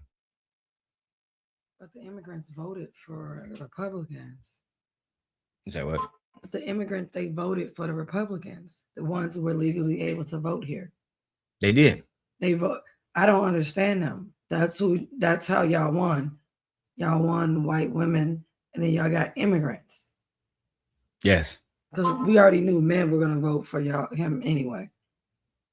Because males vote with their penises. So I saw immigrants voting for Trump. I was so surprised. Yeah. That shit blew my mind. That shit, like, and that's why I didn't step out for y'all when I saw the ICE shit. Hey, I ain't got nothing to do with that. This is what y'all voted for. I can't do nothing about that. I voted for Kamala. Period. Y'all voted to have Trump in office, and that was now look at y'all niggas complaining about the shit. And the reason that we have to is Why? because it's one thing to you said it yourself. I can't even jump on an airplane unless they identify who I am. I can't get a place to stay. I can't get a car. I can't get anything. But I can determine who it is that makes the laws that ultimately govern us. Like if that isn't the thing that we need to protect more than anything else in our culture, in our society. Simon, I see you in the back. You're not allowed on my panel because you deter from conversation. Because you be drunk. And I think you need help. But if you want to stay in the back and listen, you have my full permission to do just that, Simon. Nate says over 567,000 black men lost their jobs between November 2025 and February 2026. Over 300,000 black women were reported to have left the workforce between February and April 2025. OG Patrice says Hispanics voted against their own interests. They did. They did. They did. Mm-hmm. And so did white women as well. Mm-hmm. They did as well. Hispanics took the biggest L because he sent ICE agents after their kids. Mm-hmm. He sent ICE agents after y'all niggas' kids, bro. Yep. Like, and let me be clear. When we say Hispanics, That could be Black Hispanics, multiracial Hispanics, white Hispanic, Caucasian Hispanics. When we say Hispanic, we're talking about the Hispanic culture, period, voted for him. So whatever that culture you want, Cuban, Puerto Rican, Dominican, Haitian, y'all voted for him. And shout out to Vixen in the building. If y'all don't know, again, my wife channel monetized. The Daily Rundown is monetized, and Simp Nation is monetized. So let's get memberships, et cetera, et cetera. I appreciate y'all. Listen, it's a lot getting my wife to come here. So when she here, we got to see some support. Otherwise, I'm gonna have to argue with her ass to bring her in. I'm gonna have to drag her ass to get in the chair. And she pregnant. I am. And she's 6 months pregnant. So it's a lot. You feel me? It's a lot. I appreciate y'all. But yeah, Vixen, both of these niggas wrong. Vixen says he is always loud and wrong. Always. They both are. Stephen A has no business talking to Anton Daniels about politics. At all. At all. But I feared this when Donald Trump got in office. When you got somebody who has no experience in politics, somebody who is a convicted felon, somebody who is basically a convicted predator, almost on the cuffs of that, nigga. Someone who's using their power to suppress the Jeffrey Epstein files. I mean, bro, now we got any and everybody who want to talk about this shit. They talking about having Stephen A run for president. Yeah, I seen that. I'm like, wait, what? That's how fucked up the country is, bro. Yeah. Agreed, because how did the interview come about? Stephen A said he watches Anton. In his interview, he said, I watch you all the time. I'm gonna let y'all listen to all of it. And then after this, we're gonna go to Anton Daniels' brother, his blood brother, who did a podcast today about Anton. And of all people that popped up to talk to Anton, brother, Breezy popped up. Ciao. Let's go. I don't know what is, so we have to be vigilant to make sure that every vote is valid and every vote is counted. And we can't just let, mail-in ballots or people being able to, I say gaslight us. And I believe in that, this election is free and fair when it's not. And I don't believe that that's what happened in 2020. Well, let me tell you this too. Let me tell you, because you left out something that's very, very important, Anton. When you in New York City and you need an ID to shovel snow, but you fight. I mean, you talk about telling on yourself. You talk about telling on yourself. I mean, Mom Donnie and the Democrats. I mean, it just went out the window. You fighting for the Safe Act not to exist, but in the same breath, you require an ID to shovel damn snow. I mean, that argument went out the window for them. There's no question. I don't understand. I know you were born and raised. No, that's a valid point. But it's still gaslighting because you're moving the goalposts in order to make your point, right? And also, that only happens in New York. You don't need a fucking ID to shovel snow in Chicago. You don't need an ID to shovel snow in Iowa or to shovel snow in Michigan. You don't. A lot of shit that y'all do in New York, we don't do nowhere. Y'all only do that in New York. Like what Sharon Bracey be talking about. Matter of fact, speaking of Sharon Bracey, man, we need a super chat or something. Now I got to play Bracey video. Let's go ahead and do it. Fuck it. For clout. That is the solution to this. The solution, Ed, is for you to send a goddamn 99-cent super sticker. So this way I don't have to go to Brokeback Mountain. That shit crazy. The problem. And let's make it clear. The Democrats are not saying that they don't want legal residents to vote.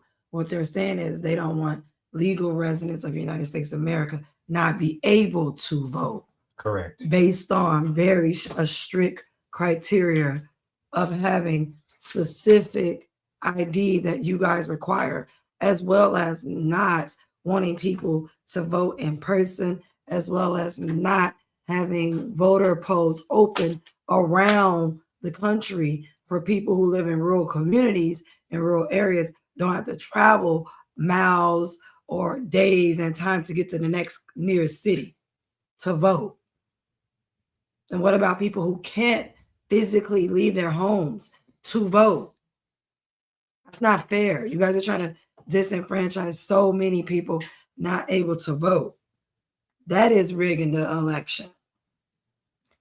Because clearly the system that we had prior worked because you got elected. Exactly. So I don't understand this now. We want to make sure, and it's only because you see that your poll numbers are shrinking. You see that no one wants you as their president. Why would they? You literally have ICE agents who have not been paid. TSA agents. You have TSA agents who have not been paid. Yeah, TSA. You literally have people injuring themselves in the military right now and getting disorderly conduct because they don't want to go into this alleged war that you're putting into play, all because of a feeling that you have and you want to be some type of tyrant. Raising the age limit to join the military to get more recruitment. Yeah. Because nobody wants to join. No one wants to join. Yeah. Like, this is ridiculous. No, you're losing. You guys are losing. Women dying in hospitals due to your fucking policies. Businesses are going out of business. Don't forget about the farmers who's losing their farms. You got to bail out the farmers. Whole counties lost food programs. I was like, manufacturers are starting to leave because the tariffs are too high. Small businesses are losing revenue because of the tariffs that you implemented on certain places. There are a lot of things that America is not happy with you about. But I'm like, and let's be honest, now people are starting to openly admit they were better off under Biden. No matter how much you would hate the guy, you was better off under him. None of this wouldn't have happened if you just voted for a woman. And it don't even matter what color she is at this point. All you got to do is vote for a woman. None of this would have never happened. And this conversation was very disappointing to me on Stephen A. Smith's behalf. Extremely. Let's get it. In Queens. I know your roots is definitely New York. I know you're a Knicks fan, and it breaks my heart to see what the Pistons are going to do to the Knicks. However, I thought I liked you, bro. I thought I liked you. You got to bring up the Pistons. You got to do that to me, bro. I mean, you got to do that. All right, go ahead, man. However, I have to say that you must be disappointed in what is happening in New York, and I'm not even talking about with Kathy Hochul. I'm not just talking about with Zoran Mandani. I'm talking about City Council. I'm talking about Eric Adams. Everything that has transpired over the last 5 years in New York has ultimately led to you guys electing somebody that hasn't even been born inside of the United States of America, and y'all married to them. So it bothers me. It bothers me that this country. Do you not know? I see this. How you know? Hold on, Nate. Let me welcome Nightis to the show. What's going on, my brother? How you doing, sir? Hey. I said, but what is he talking about? He voting for a man wasn't born in America. What are you talking about? No, anybody that's voted into presidency has to be born in America. Can't no foreigner be the president of the United States. Like, that's law. You don't like his religious ideology, but he's American. Okay, go ahead. What's up, Nightis? Welcome to the show, sir. What's going on with you, sir? Do you think he was glazing, but all that props he was giving Stephen A? Do I think Anton was glazing Stephen A? Yes. Yeah, of course. Absolutely. Content strategy, right? Absolutely. Yeah, Anton is definitely very strategic. Yeah, I think he was on his Jaheim. He was trying to find his way back. I agree. I think after the Corey Holcomb situation, he want to make as many powerful allies as possible. You know what I'm saying? You got people like Brian McKnight, but Brian McKnight has no influence in the Black community. None at all. Stephen A. does. To a certain degree, he does. I think Anton is doing a very good job. Do you think that he kind of how you say this? He kind of hoodwinked Tasha K? Oh, he definitely he hoodwinked the fuck out of Tasha K. She didn't know what I heard. She said he had a script that he gave to her. Yeah, she said that basically it was a certain questions he didn't want to ask, certain stuff he wanted to talk about. Yeah. Et cetera, certain stuff. Like even with the Rita stuff, I think that she kind of did that off camera. You feel me? Let me see what Brittany says. Brittany says, and Darrel, you didn't let Simon on. And Darrel, you just didn't let Simon on because he be drunk. Just saying, as soon as you bring up Freezy, Night is just gonna leave. Not at all. Not at all. Shit, I don't know. Night is you beefing with Freezy? Not at all. That's my brother. Yeah, I don't fuck with Freezy. I don't fuck with that nigga at all. But Yeah, I'm not. And listen, I mess with. Listen, Darrel know this. It's certain some stuff I don't mess with that Darrel be saying, but it's certain things that Darrel say that I've been telling him for years. When he be talking about child support and certain things, is listen. I understand how to eat the meat and spit out the bones. I don't got all these beefs. These beefs I think are artificial. I think they that are. it's the content strategy to pick at certain people, to keep certain things going. I definitely ain't got no beef with nobody. Yeah, I don't really got no beef with I don't got no beef with Freezy. I just some of the stuff he do I don't like, you know what I'm saying? But tonight not about him. I will get to At his all. part. I will get to him with when we talk about Anton Brother. Did you see Anton Brothers did a podcast Yeah, about yeah, I Anton? saw that. I saw that. I saw that. I saw that. But respect to your wife and respect to Miss Puff. Shout out to everybody. Oh, yeah, of course. And you know you always allowed here, my brother. Shit. Even if Anton and Friesen popped up here, I wouldn't mind having a conversation. As long as it's cordial, we should be good. Actually, you don't go on live as much as you used to. I used to be in your chat. Why you stop going live as much I as you go live every day. They took my channel. I'm on a new channel now. What? Why did child? That's how Yeah, I you go live every day. So what you on what the Kings, the Night Slayer? It's still a nice layer. It's just 510 now. Yeah, drop it Okay. in the chat for me, Night is Drop like, it in and the I'll chat give so you I a can wrench and follow shit. That way you can drop it. Cause I definitely rock with you, my nigga. You know what I'm saying? Real Yeah, talk. and I've been messing with Darrel since I first messed with him. We've been chopping it up for it's damn near 4 years now. Now you know who I am, Nightish. Yeah, I know who I'm talking to. That's why I came up here. Yeah, Oh, man, you've been cool since motherfucking Fight Club. Yes, sir. Yes, sir. All right, let's get back to Anton and Stephen A. Smith. You use This the word country is disappointed. going the way that it's going. You do the word. You use the word disappointed. Nah, bro. I'm scared. I think New York is going to be an unmitigated disaster. I'm scared as hell. I already moved out the state, bro. I already bought a house in Florida. I ain't gonna lie to you. I already bought a house in Florida. I'm like, hell with this. This is an absolute mess. So you have your points. I'm just saying that you're making points about the Democratic Party. What would you say about the Republican Party? You're not about to sit up here and act like they're paragons of virtue, right? And that they're No. always honest and straightforward. We're not going to do that, are we? No, I think that Bush II was the worst president in my life. I absolutely hated him because of the things that he did to the economy. That was the worst time of my life. I went broke. I think that Obama inherited a mess. I don't think that everything that Obama did was wrong. I actually think that Trump's policies more or less align with what Obama was doing in 2008, 2009, 2010, right? If you look at Nancy Pelosi's policies back in 96, right? If you look at what Joe Biden said that he stood for, if you look at what Obama represented, those are the same things that Trump represent. They want to make it seem like, well, him deporting illegal migrants is such a bad thing. Obama deported over 3 million people in his terms. Trump didn't even deport 1 million people in his first time in office. So I don't think that what It's about how they did it, Anton. You want to gaslight us, but you're not talking to us, but we are extremely intelligent people.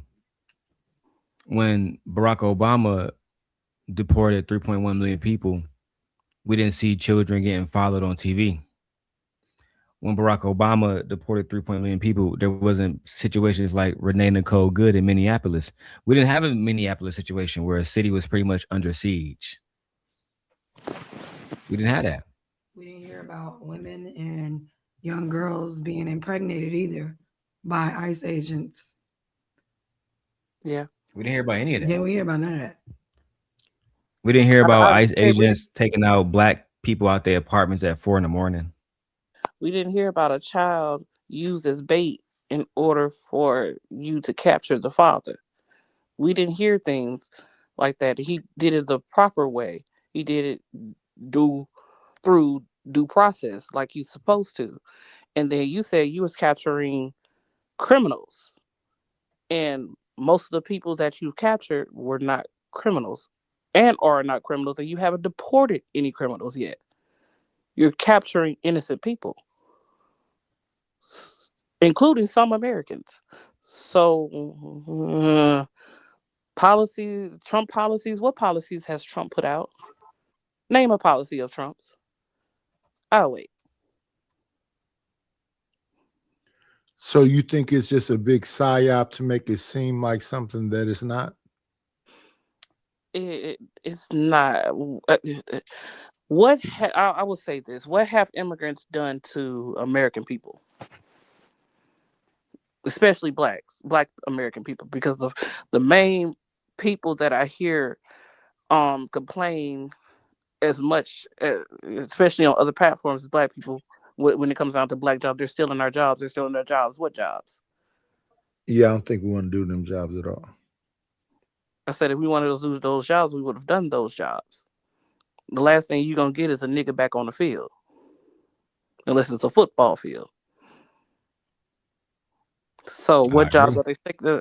I was like, our GDP has plummeted ever since we have um, rounded up these so-called immigrants, I think right? the situation with Trump and the difference between how they weaponize ISIS, like when Barack Obama was in office, it wasn't generals and military soldiers and mayors and police captains speaking against how he was moving in their cities, because their people wasn't really for the most part beneficial, like benefited. Sorry, no. Their people wasn't like they wasn't exposed to it. It's almost like them niggas deported on people without us even knowing about it. The news didn't cover it, and bringing to your point, it could have happened and we didn't know about it. But the reason why I think like we would have known about it if it did happen is because it would have been impacting people. Like what happened to Renee Nicole Good, it didn't take us weeks to find out about it. We found out about it immediately because social media, because people was revolting in cities where anywhere ICE popped up, niggas start revolting immediately. And that was because of how they participated in their job when it comes to moving in different cities, whether it's Chicago, whether it's fucking New York. They have been menacing niggas and acting like a fucking gang. Here's a question. So you think that we're too reactive and not proactive? Absolutely. And like the situation with Renee Nicole Good, is no way that situation should have been tolerated. You have an American with absolutely no criminal background ever being shot in the fucking dome because she was attempting to flee the scene. You know what I'm saying? I can't recall situations like that when Obama was in office. I think that was extremely reactionary and not proactive. You know what I'm saying? Wasn't she in front of her house with her wife? She was. She was. And It really black doesn't. It doesn't matter where she was. The mere fact that a officer, well, this is a white people problem. Black people have nothing to do with this. Let's be clear. Um, but it shouldn't matter where she was. It's the mere fact that a man, white male, with a gun, decided to Mhm. step in front of a vehicle, come around a vehicle, film a vehicle, run. Like, and then when she tries to leave after you instruct her to leave, or you have people approaching her car and she tries to leave, she gets shot in her face 3 times. Officer or overseer and looking at a human being as less than because of their choices in life. What choice? What choice are you talking about? No, I'm saying that I think that was an overseer looking at somebody because they had a wife as a object, not as a human being. No, don't white men look at their women as objects? They don't even respect their own women. That's all I was saying. Oh yeah, that's true. But I will say this though, right, Nightish, I believe if Barack Obama was the commander in chief right now, that agent would be in major fucking trouble. Okay. You know what I mean? Because I just think he had a different temperament. It's like when you go back and you look at English kings and how they all had different consequences for different things. Some people was tolerant of slave catchers and stealing slaves. Some were not. You know what I'm saying? So we can keep going though. Shout out to Stephen A and shout out to Anton. Trump is doing is so radical. I think that what he's doing is more closely aligned with what moderate Democrats was doing back in the 90s. So with that being said, is it fair to say that you wouldn't be against the Democratic Party if it represented what those Democrats represented back in the day, that your real problem is with the progressive movement that appears to have taken over the Democratic Party, and that's what you completely disassociating yourself from? No, absolutely not. I believe in less government. I believe that people that are here, they should be here legally. I don't believe in men and women's bathrooms. I believe in smaller, much, much smaller government. I don't believe in higher taxes. I don't believe that you are independent. I think that you are conservative. I think you're a Republican. And not just with your dollar. I think that you are a Republican, but I don't think that you are willing to admit it openly because of the backlash that comes along with the Black community and not supporting people that aligns with the Democratic Party. Okay. Now, I'm glad you brought. He believes Or the Stephen A Republican. respond. Wait. He believes that the Republican Party in 2026 is moderate. So that when they far right, they are not moderate. They are not in the middle. No, that was a lie. They're not moderate at all. No, they're not moderate at all. And I think Drewski's skit, which I'm going to get to tonight as well, Drewski's skit about Erica Kirk highlights how they're not moderate at all, bro. At all. They're as far right as you can be right now. I said Drewski's his skit wasn't even about Erica Kirk. It was about how white women how conservative white women act, and they took it as Erica Kirk. Yeah. When I look at that skit, I think that skit breaks down to say the young white men somehow they victims in America. And that America is oppressing them, and that they need to stand up and make some kind of stance. So OG Patrice says, what about Keith Porter Jr., who was unalived by ICE? Of course, that's not going to be broadcast. We know, Black people know about that, but you know that was a black man. Black men get out there and march. Mark. For me, OG, I definitely plan on doing a video about Keith Porter Jr. because I'm not taking this. Well, I am taking a shot at Freezy, but I don't want Nice to feel uncomfortable. But at the end of the day, niggas like Freezy, they so consumed with this and Anton, and I've been down that road already. OG, you was around, Brittany was around, a lot of y'all was around, and yeah, a lot of niggas on YouTube not gonna fuck with him. But I tried to say this years ago, when Kevin Samuels was alive.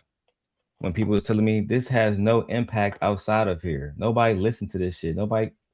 Yes, they do. Y'all think that we getting thousands of fucking views and only people in this space is watching? And here we are years later. Somebody like Anton Daniels, no matter how y'all try to say it, he had an impact on, in my opinion, he had an impact on the fucking election in the same ways that Candace Owens did. Right? When you have the ability to talk to thousands of people and say, hey, this person is trash, Kamala's trash, the girl in Dolton, what's her name, the mayor in Dolton, Tiffany Henry, they all trash. You had Tiffany Henry, you had the lady in Louisiana, what's her name, the one that was going after, but all of them, but the one that went after Young Thug, what's her name? No, you talking about Fannie Willis? Fannie Willis. Yeah, that's in Georgia. Here in Georgia. Okay, okay. From my understanding, she was also the one that was trying to get Trump convicted. She was. Yes. I'm like, you see, when Lisa, what's her name? Lisa James in New York. Was it Letitia or Lisa James? I think it's one of the. I think it's Letitia. Letitia James. Okay.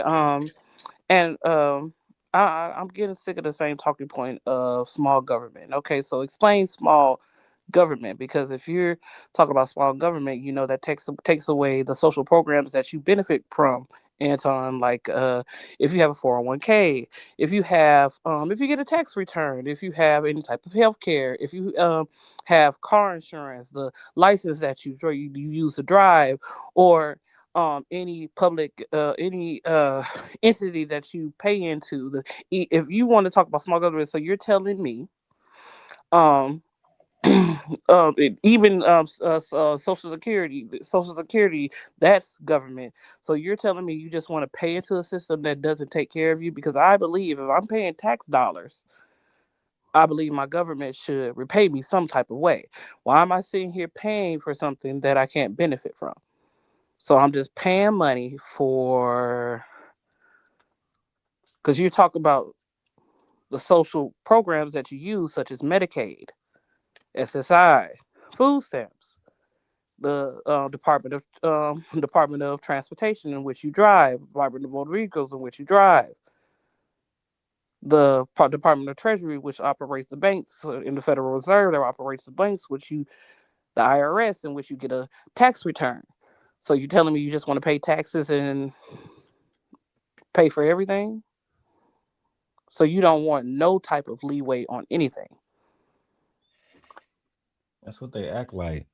But to the whole situation about Keith Porter Jr., um, OG Patrice, I don't think that that's a conversation that we're going to see. Well, I know it's not.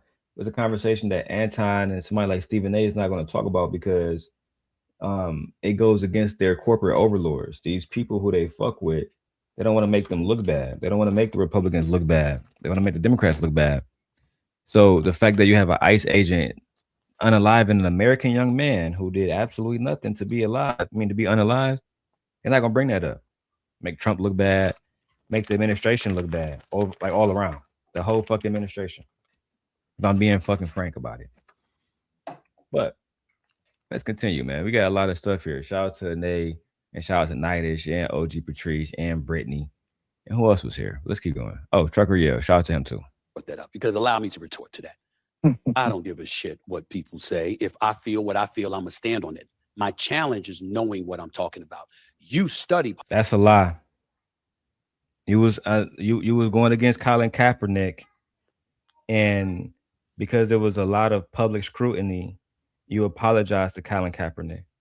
But to this day, I believe in your heart that you was against him. You was against the movement to basically, and his movement was basically supporting black people. A biracial nigga. You was completely against him, bro. Let's keep it he went with corporate, right? And here's the cold thing. I listened to somebody diminish Colin Kaepernick, Malcolm X, Thurgood Marshall. They said, why all these biracials, make these stances for black people? They got some kind of issue because they're not pure black. So they try to act super black and make all these stances versus saying, no, I'm just black. That's it, period. Thurgood Marshall is a legend. He's a member of Alpha Phi Alpha. From my understanding, he's the first black man on Supreme Court. Is that still true? Yeah. It's still true. Yeah. So again, shout out to Alpha Phi Alpha, Divine Nine. At the end of the day, people like Jay Prince cannot be taken seriously. No, I just a name that's people know. They'll look at the D9 as like bourgeoisie. They separate themselves. The Divine Nine doesn't separate themselves. The Divine Nine works within the community. Going back to the beginning days, I showed my wife about the history of Alpha Kappa Alpha, but I speak about Alpha Phi Alpha very vividly. And I'll go back to Dr. Martin Luther King. Dr. Martin Luther King was a member of Alpha Phi Alpha, probably the most notable member of Alpha Phi Alpha, and he was never not in the community. Even now, there's a young man in Detroit. He go by the name of Armand. Can't remember his last name right now, but he's a member of Kappa Alpha Psi. He has a whole fitness program there now, where they call it Run Detroit, where it ended up being sponsored financially by the city because he had people actually coming out. It was free at first, and he would give them free workouts. They would tell them they would give them free meal plans. This is a black guy that graduated from Michigan State. Eventually, this is about 10 years ago. The business grew so big that he ended up opened up a gym downtown. Now, unfortunately, Nightish, the gym was vandalized by niggas. But he was able to reopen the gym, you know what I'm saying? And he's also married to a black woman. You know what I mean? So I think it all depends on who you be around. I think a lot of people separate themselves from bullshit because I don't even see Anton doing interviews with people like that. Let me say this. Let me say this before I go, because Yes, it seemed like you kind of like have taken yourself away from a lot of spaces. We don't really see you no more. Why don't you make yourself more present? That's purposely done, my brother. To be honest, Nightish, they bring the worst out of me, bro. You know what I mean? Like me and you, we can have conversations probably about anything from politics, sports, movies, culture, relationship talk. But so many different people, bro, they have implicit biases. So I go to a space, like I'll give you an example. When I went to Drip Space, and hey, Anitra Dre, how you doing? Anitra Dre. When I went to Drip Space, people would bring up all the shit from the past. Then people would email him saying they don't want me on the show. I'm pretty sure if I was to come to your show and people were supporting you, they'd be like, why do you have him here, Nightish? He said this, Nightish. He said that. So a part of it is to maintain my relationship with certain people who have to cater to those audience. I just don't show up. But somebody like Izzy Bands, you know what I'm saying? He don't mind me being over there. He'd just take the scrutiny and deal with it. So I go over there. But other people, I just don't, you know what I'm saying? Because at the end of the day, I know I go off on niggas. And if I go off, then it is what it is. Like I'm gonna go off. So to prevent it, I just mind my own business now, bro. You feel me? I got all these channels monetized. So I feel like as long as I do my job and make content, the people who rock with me, they'll come here like you did, and other people like Brittany, OG Patrice, and they'll fuck with me. But I don't really need to make my round again. Yeah. I had to find you, but peace and blessings, and I hope the best for you and your family. Oh, thank you, sir. I appreciate that. Make sure you put your channel in the chat so we'll be able to find you. Okay, give me a second. Yeah, just come and leave a comment. That way I can, make your mind, and I share the channel myself. I got you. Let me look right quick. Okay, give me a second. All right, good to Brittany see you. says the old Darrel used to talk about this all the time. The fact that he even knew about the young man with the gym tells you everything you need to know. Yeah, and now that I remember his name is Armand Rashad. I remember him because I'm a member of Alpha Alpha, and Armand is one of the Kappas at Michigan State. They call them the starting five, right? So I'm gonna go to his page and show y'all what he look like. All the hoes love him. You know what I'm saying? The hoes be all over this nigga. This nigga got abs and shit, all kinds of shit. So as you see, Nightish, he do workout shit. Both of these brothers right here, Next Level J, he a young homie. The homie on the right, Nightish, this nigga like 24 years old, bro. And he a capo. He be doing shit in the community. Armand is the bald headed nigga. So you see, they be doing he be going to schools, doing all kind of different programs and shit, bro. He got people like Joel Jones in his comments. Who, if you don't know who that is, that was the youngest state representative ever in history. Is a black man in Michigan, named Joel Jones. He did a lot of stuff in the community with kids and shit. You know what I'm saying? They give away a lot of money. They give out memberships. So, and then of course you see him here with the other Noops, the other Kappas. They go to the Pistons games and they send people free tickets to the games and shit. Like they do a lot, bro. I think that, and this their gym is called Jab. So it looked like they got the gym back up and running since the last time I saw it. It was fucked up, but it looked like that bitch up and back and running. That's bro daughter. He got, You said his name is Armand Jones. How you spell Armand? Armod. Armand Rashad. That's his name. Armod. Yep. And it's right downtown. His gym is right in the Eastern Market. So anybody from Detroit, the Eastern Market is like in the heart of Detroit downtown. You feel me? You see him kicking it right here with Maurice Esquire, who is a part of Detroit City Council. him on Fox Detroit News, you know what I'm saying, promoting Jab's Gym and healthy, like a healthier living for Detroit. So that's pretty much what he do, man. Like, you know what I'm saying, the dude really in his bag. I respect him. I respect members of Kappa Alpha Psi. But the Divine Nine, period, is extremely community oriented. You know what I'm saying? Extremely. That's why I be trying to tell Anton, if you do reactions to real people night, is you'll meet people like this. And if you meet this person, he'll probably meet more people who are actually into, like, you know what I'm saying, taking care of Detroit and doing good shit for the communities. No different from you probably heard of the other brother. What's the pastor name? We always talk about, I can't think. Jason Wilson. Yes, Jason Wilson. He used to be a pastor, but now he just, you know, he like a motivational speaker and shit now. But at the end of the day, yeah, them boys be working, man. Them boys be working real hard in the community and doing their thing. No bullshit.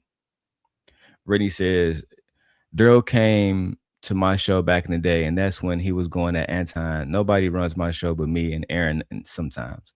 Yeah, you know what I'm saying? Brittany, you know, I stopped doing that, going to, you know, different people's show and attacking Anton and shit. It's just, it doesn't serve me no more, bro. I'm an old ass man now. I don't know about that, but shout out to you, Darrel. Peace and love to your family. Shout out to your wife and your children. Hey, likewise. I appreciate you, sir. Yes, You come sir. through anytime. Yes, sir. Bye. All right, Night. Shout out to Night, man. Do I get everything right? All right, cool. And I'm put this one back on my wife. All right, shout out to Night for popping up. Now let's go back and finish reviewing Anti, man. Politics more than I do, along with various others. And so because of that, there are times that I'm simply uncertain about a position. And because I'm uncertain about a position, I lean on the same old, same old. Like, for example, I'm about the economy. I want a strong economy, okay? Mm-hmm. So I'm about free market capitalism. But I like some safety nets, not just free market capitalism, and let's minimize government involvement to the nth degree. I think that like what safety nets? No, I'm just talking about, well, when you talk about economically speaking, I don't want over-regulation, but I don't want zero regulation either. You see what I'm saying? In a binary system, they force us to pick a side. So for me, when I say I'm an independent, I'm like, damn, there's certain things that I lean a little bit here to the right, and then lean a little bit here to the left. I don't think that the Republican Party forces us to pick. The Republican Party. No, I'm just answering your question about me. I'm just answering your question about me, just for clarification. Anton, how can you say the Republican Party doesn't choose people to pick, but when Marjorie Taylor Greene spoke out against Donald Trump, she was called Marjorie Traitor Greene? Even by you, even you went online and was doing shows against her. After you yourself, Anton, had did shows speaking up for Marjorie Taylor Greene, who now y'all call Marjorie Traitor Greene, because the fact that she simply spoke out for women's rights and what the Republicans was doing to suppress women in all 50 states, especially in the South, where she lives. So, I mean, I just found it to be absolutely ridiculous that you would say something like that, because they absolutely do ask them to pick a side. I haven't met a MAGA supporter yet that hasn't asked us to pick a side. Yeah, I don't know what you're talking about. That's exactly what they do all day, every day. Let's get back to the video. That's fair. With immigration, the only reason I totally supported Trump closing the borders, because Biden opened them. If Biden had never opened them, why not vote for him? Why not vote for him? Because first of all, I've said this on many occasions. I would have voted for Nikki Haley. Please, okay. Definitely Nikki Haley, possibly DeSantis. I didn't like it. Why not vote for him? Why not vote for him? Because first of all, I've said this on many occasions. I would have voted for Nikki. So this is what got Stephen A. in hot waters with with Republicans, because DoorDasher. Thank you, babe. Tell them the code is 7384. It's my last 4 numbers of my phone number. Yeah. Okay, we need to debunk the border open thing. Biden never opened the borders. The borders have never been closed. There's no such thing as open and closed borders. If people want to come in, they can fly, swim, crawl, whatever. So the borders being open was under Trump. It's always been under Trump. Biden followed a what was it what was it, executive order that was during the pandemic. That's why that was the reason why the borders were closed, the remain in Mexico type of thing. Had everything to do with the pandemic. Remember that Biden had inherited the pandemic from Trump. There's a reason why our borders were closed at the time. All we did once we reopened them was what we always do, and we allow the people who come through legally to come through, do the asylum, do the court, come to their court hearings or whatever. Please stop saying that the borders are wide open because of Biden. The borders have always basically been open. They've never really closed. We stopped traffic through the borders because of the pandemic. Okay? There's still people That's coming the in here now. facts. I was like, just please. The only reason why the traffic through the borders were complicated or quote unquote closed is because of the pandemic. We didn't need people coming in and out of the country. Especially the pandemic was worldwide.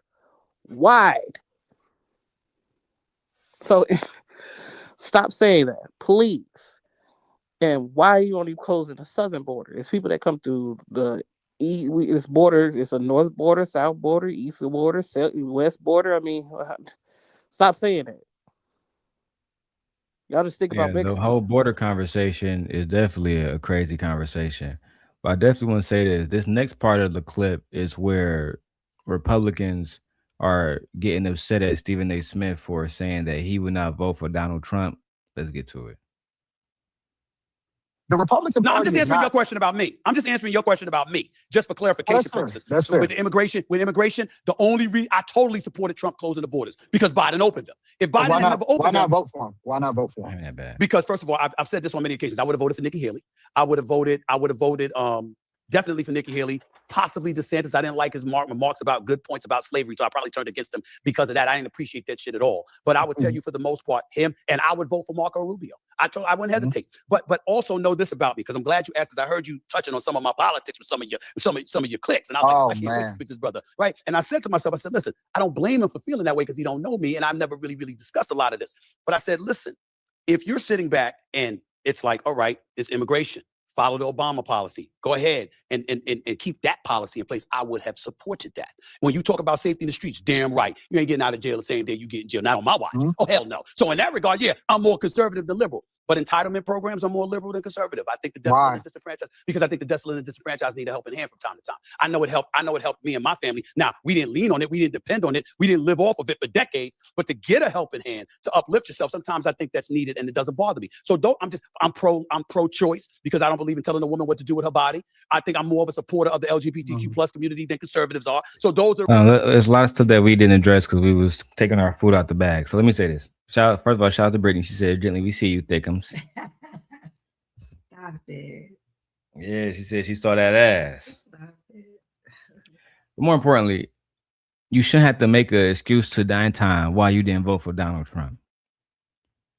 Right? And then you say this. You say you support women in their autonomies, right? Let me make sure I hear that right.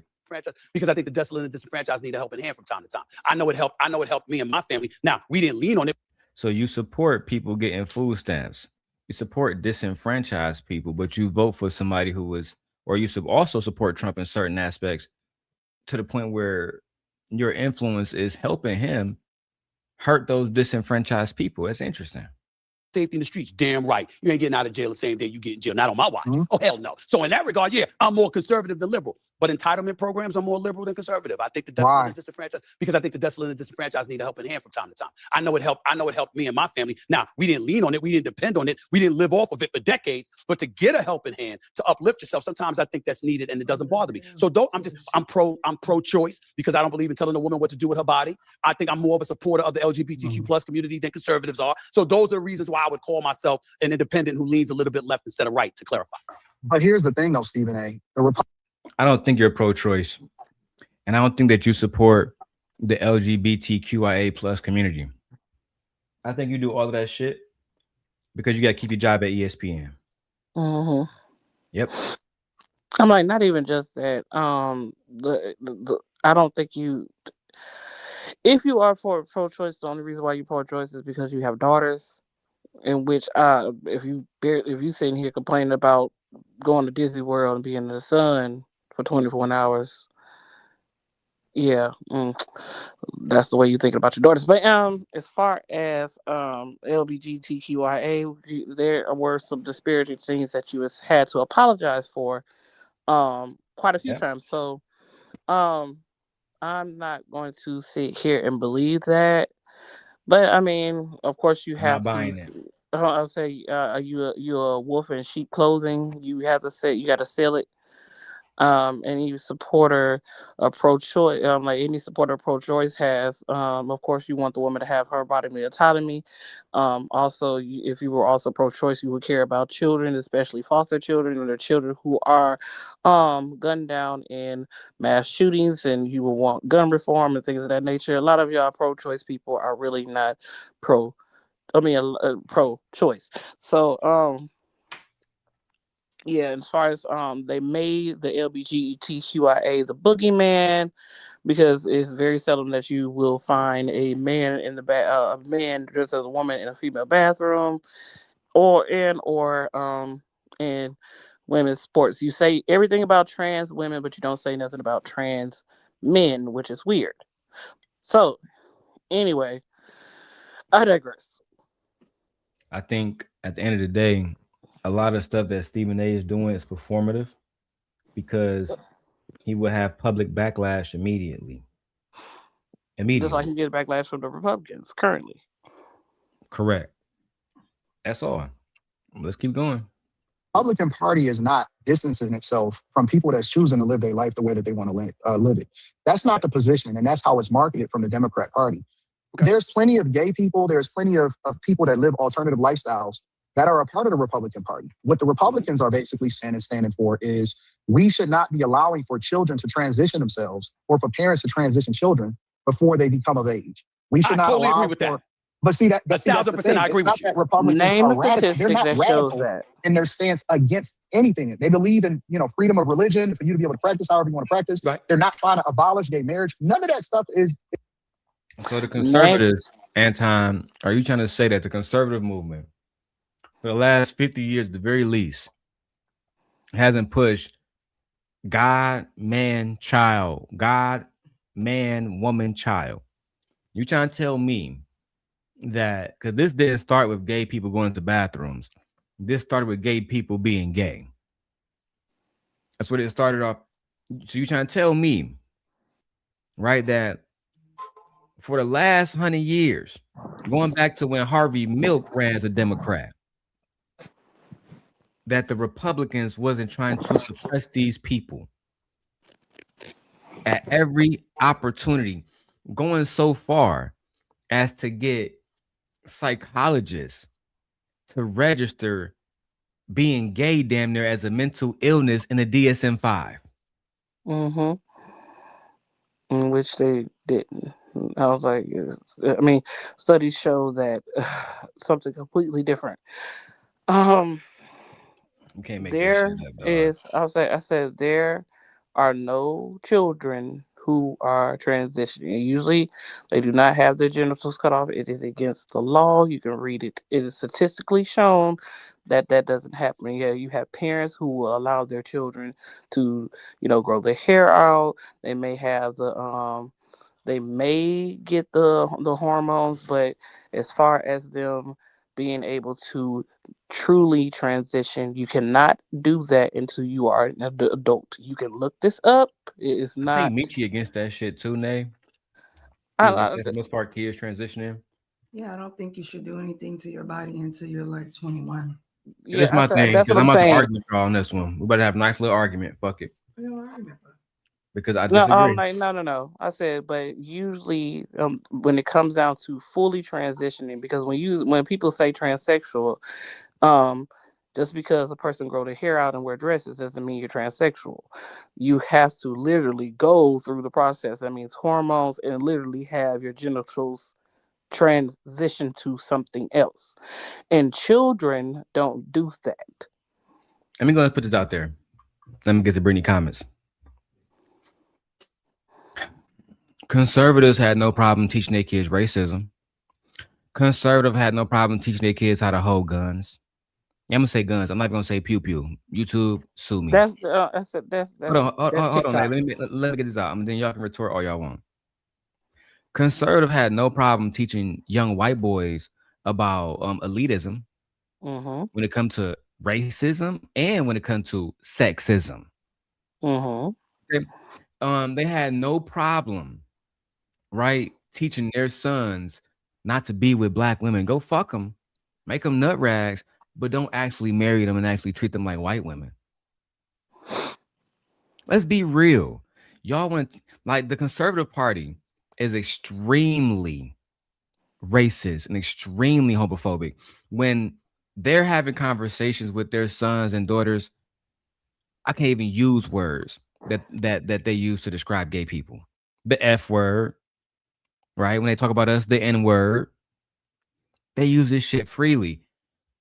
We had a comedian go online when Trump was running saying, hey, some people are from the shithole fucking place.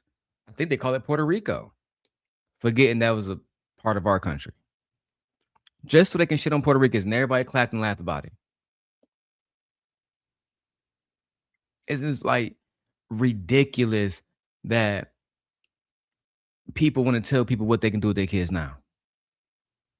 When y'all was the same ones when New York was racist as hell, when Yusef Hawkins died in New York and he got fucking shot by all them little white boys.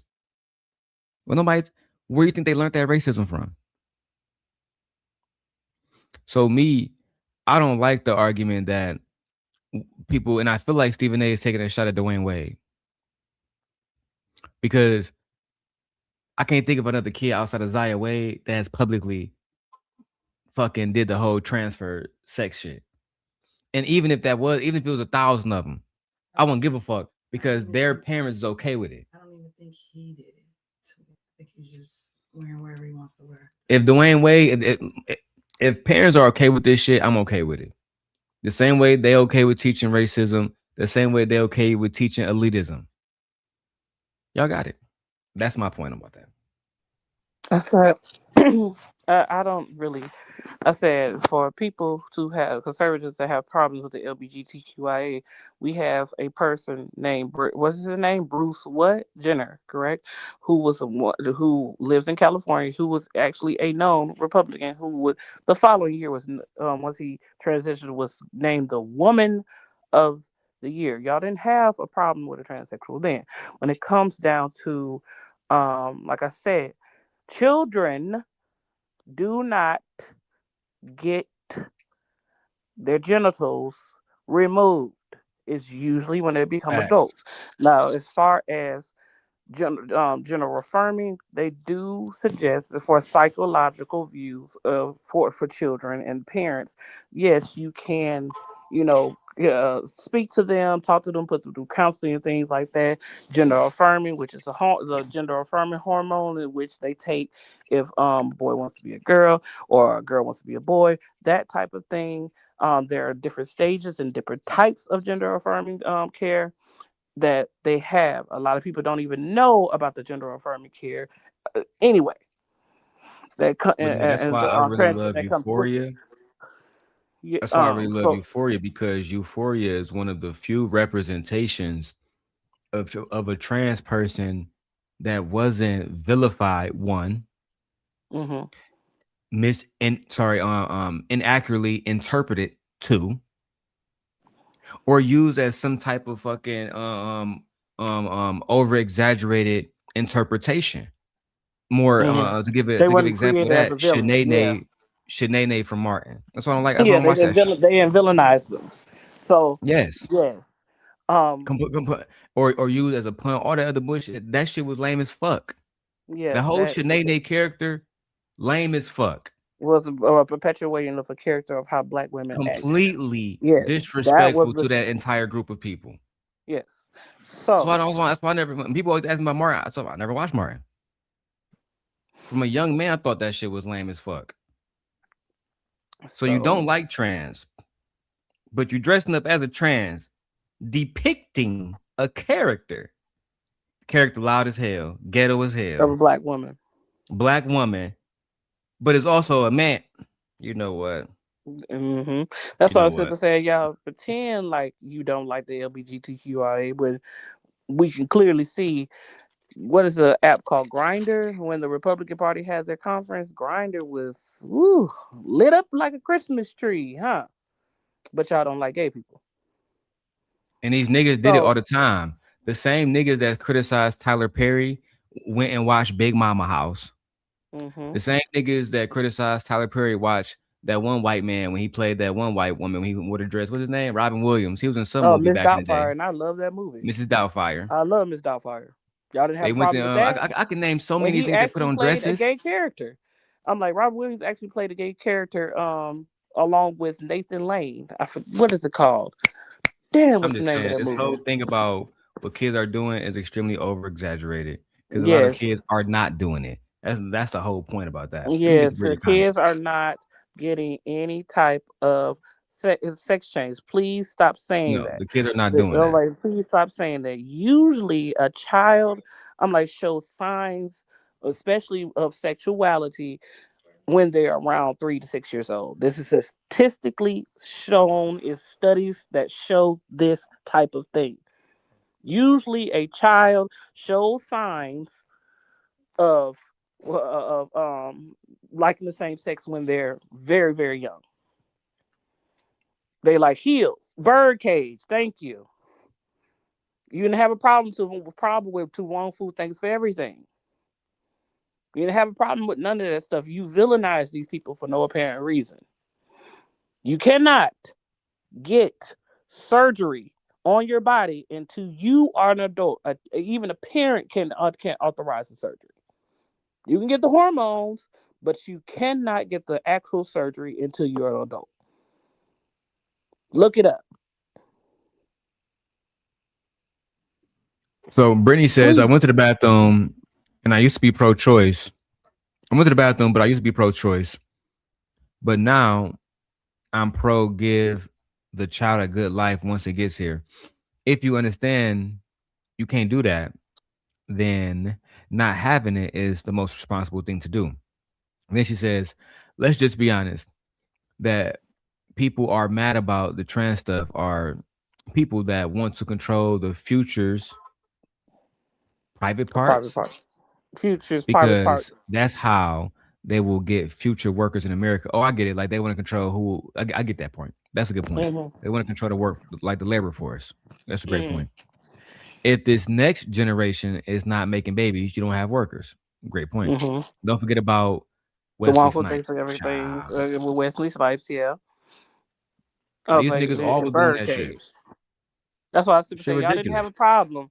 Y'all didn't have a problem with the drag queens, especially RuPaul, the most well renowned drag queen of Black America. Everybody know about RuPaul. And if we So being honest, a conservative like Anton and a conservative like Amir Odom, who is the black gay guy from YouTube, them niggas might publicly get along, but I guarantee you Anton don't agree with that nigga lifestyle. But you know what? Let's keep going. keep going. Is existing, right? That is a marketing ploy. But Democrats are extreme in their push for it in order to But that's align now, themselves with Anton. certain groups. No, That's not. That wasn't back. that has been since Obama back in been the in day. office. All right, That's I been got since that Obama part. been in office. But I grew up in the 80s and the 90s and what have you, and I was hearing a different thing from the Reagan and the H.W. Bush administration. So you got to take that into consideration. And maybe I dropped the ball because I'm thinking about Republicans and conservatives, and I'm thinking about what the party had always been, even up until McCain was running. And I'm looking at it from that lens. That's all I'm going to. But let me get back to you. Hold on, but let's stay on the my body, my choice part. Sure, no problem. Republicans are not removing women's rights to do what they want to do with their body. The only thing That you What? know what? I'm gonna let you finish your point, Anton. I'm gonna let you finish your point. It from that lens. That's all I'm going to. But let me get back to you. hold on, but let's stay on the my body, my choice part. Sure, no problem. Republicans are not removing women's rights to do what they want to do with their body. The only thing that they're saying is we don't want that to be the responsibility of the federal government. If that's what you want, then you can vote for it on a state level. That's all they're saying. But see, the miscommunication. No, that's not what happened. Sorry. They literally banned it. They made it so doctors couldn't even help these people. They banned it, bro. They went so far as to saying they will lock up doctors who tried to help and remove their licenses. So when you said, you know what, my wife is here, she got it. I'm just saying because there are some states without maternity wards or maternity care. They're deserts. Wisconsin is one of them. Yeah, and there are a lot of states that don't have OBGYNs because it is. There are a lot of medical students who are choosing to go to Democratic states and not even deal with any red states that they can't practice. And remember that video we watched at the Wisconsin Supreme Court? Yeah. When it was somehow how Oh, they won. They turned it down. that Yeah. little girl got no, not that situation. I'm talking about the situation where they were talking about the little girl who She had got raped, and well, I don't even use that word anymore. She got SA'd, and she ended up getting pregnant from it. And they was just like, well, she gotta have a baby, remember? Yeah. And it was like, well, she threw it was a scenario, and she threw it out there, and he was like, according to that, yeah, that's what she will have to do. that's the kind of doctrine them niggas was saying. She wouldn't even be able to A 10-year-old pay for her own, because Anton was making an argument that the government don't want to have to pay for it. But even if she had the option to pay for herself, they took that away. Yeah.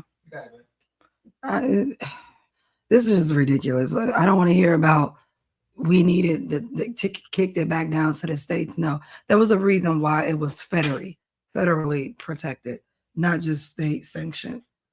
But to say that that's not, no, they haven't taken away women's rights is absolutely ridiculous. Tell it to the mothers who are dying or who have died or who had to flee to other states to get medical attention or they were going to die. Like, this is ridiculous. They literally just tried to pull a doctor from New York. But you so-called pro-choice. Florida? What was it from? They were trying to pull a doctor from New York to Florida. And New York said, no, we got laws. You're not pulling our doctor anywhere. She's protected. Yeah, they tried to fuck her over. Yeah.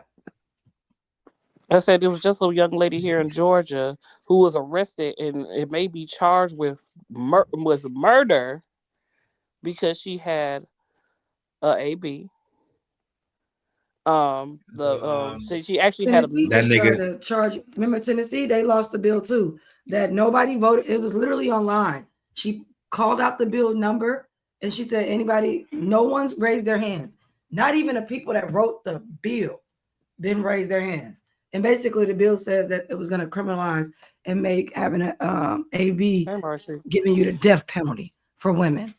Yes, no one voted. Tennessee and said no, absolutely not. But how can you be pro-choice but you don't care about the mother? If you're pro-choice, that means if you're pro-life, because I'm talking about these pro-lifers. If you're so pro-life, why you don't care about the condition of the woman? She's alive. She's living.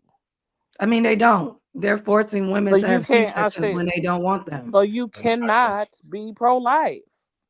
I said pro-life is the entity of all life. When a fetus is not alive until it's breathing on its own. That's why your birthday starts on the day that you're born, not the day you're conceived, because there's a window when you're conceived. They guesstimate when you conceive. They don't know the exact date when conception is advocated. So anyway, pro-lifers get on my nerves. People who can't stand trans people get on my nerves. People who don't mind their own fucking business get on my nerves. Get on my nerves. Like, that has nothing to do with y'all niggas. Like it got nothing to do with what they got going on has nothing to do with y'all now. Women making a point about the cis women and all that shit. Fine. Yes, I'm not a cis woman. Points. I'm a woman. Yeah, those are valid points. Well, the rest of that shit is just niggas be on some prejudice shit. We can call it what it is. Then you can make sure I get to all the comments. That's when I worry about the life. I'm talking about I'm worried about the life. A life begins at, to me, life begins at birth. It should. They say life begins at conception. But you're not living and breathing on your own until you're outside of the womb. Everything else you can depend on the mother. I would agree. What we got up here? Let me make sure I read this thoroughly. Marcy says, I still can't believe people. I can't believe people still don't get the most ABs are sought by couples that already have children. What the fuck? But Brittany listen, says, okay, what about the life of the kid after it comes out the vagina? yeah, That's why I pro stopped lifers. being pro-life. Exactly. That's what I'm Yeah. saying. You don't care if you're pro-life. You're supposed to care about all sanctity of life, meaning living, breathing, sentient people. Because that 10-year-old that gives birth, she can't go get food stamps. Y'all said no. She can't even consent for herself to have surgery. So how can she consent to Can't get a job herself? or nothing. Right, she can't get a job or nothing. So how is she supposed to support the child? It's supposed to be the parents. What if the parents knew that their child shouldn't have a child? This is why I feel like the same thing about you being able to transition. You shouldn't be able to transition until you're 21, because if a child can't consent to SAing or sexual acts, a child can't consent to signing up for resources that they may need because they're 10. What makes you think they can consent to take hormones? And we never talk about the people who reverse back and say, I just needed some help. I just needed someone to talk to.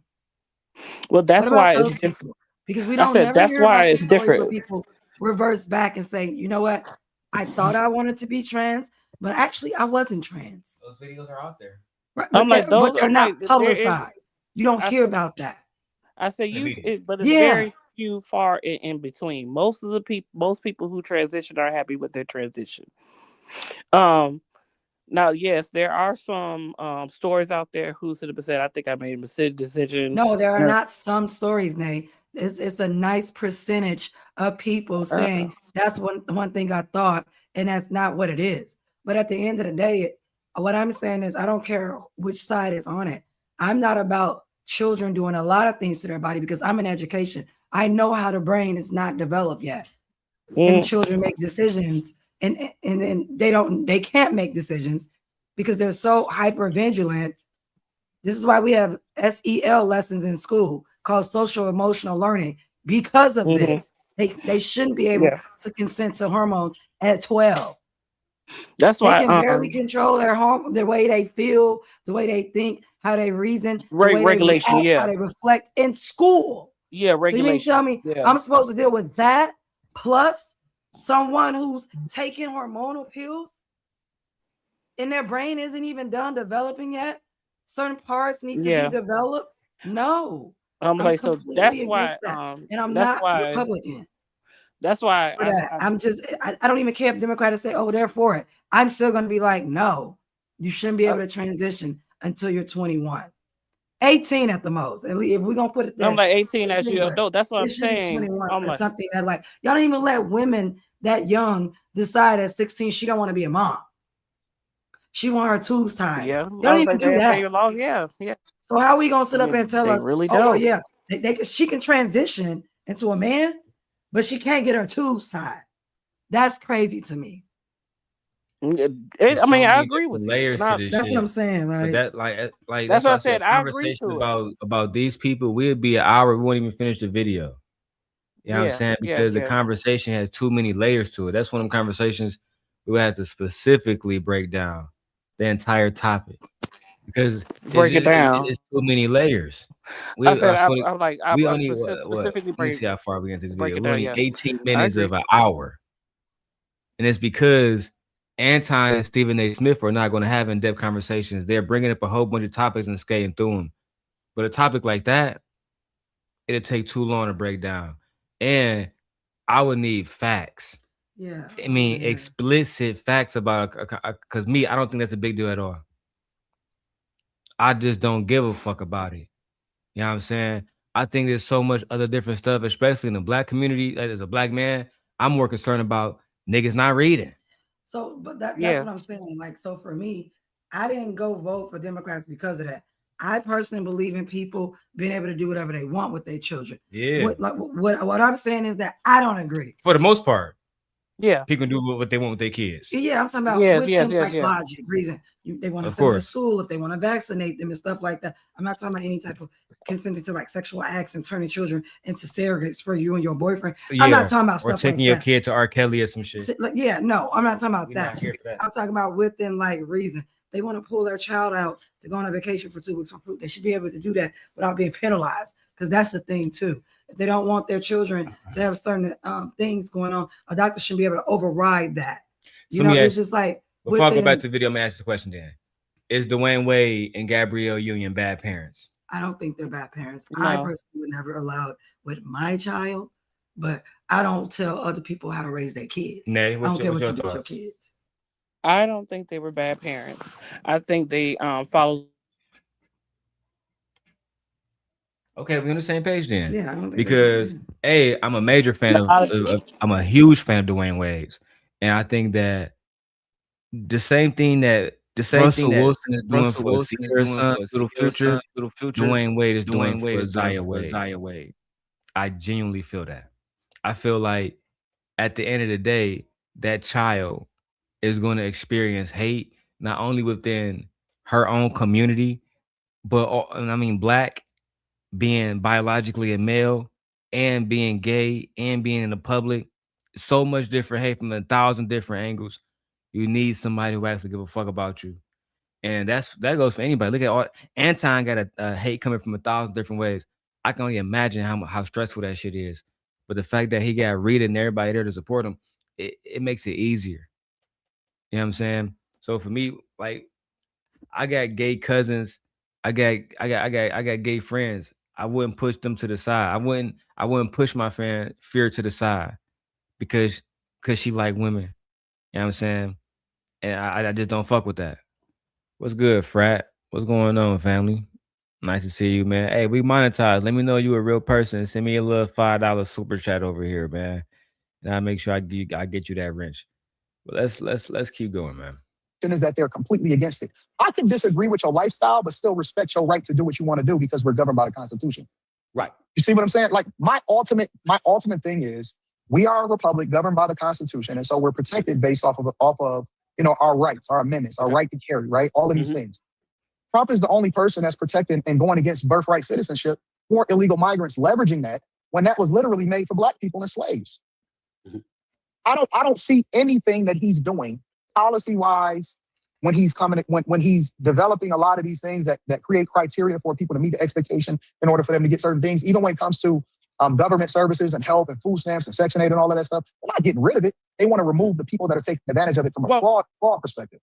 Let me throw this by you. Let me throw this scenario about you. Do you have siblings?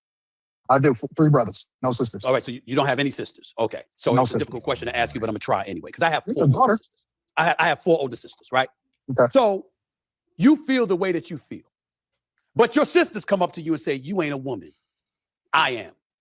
And we need this. And what he or they are proposing is against us.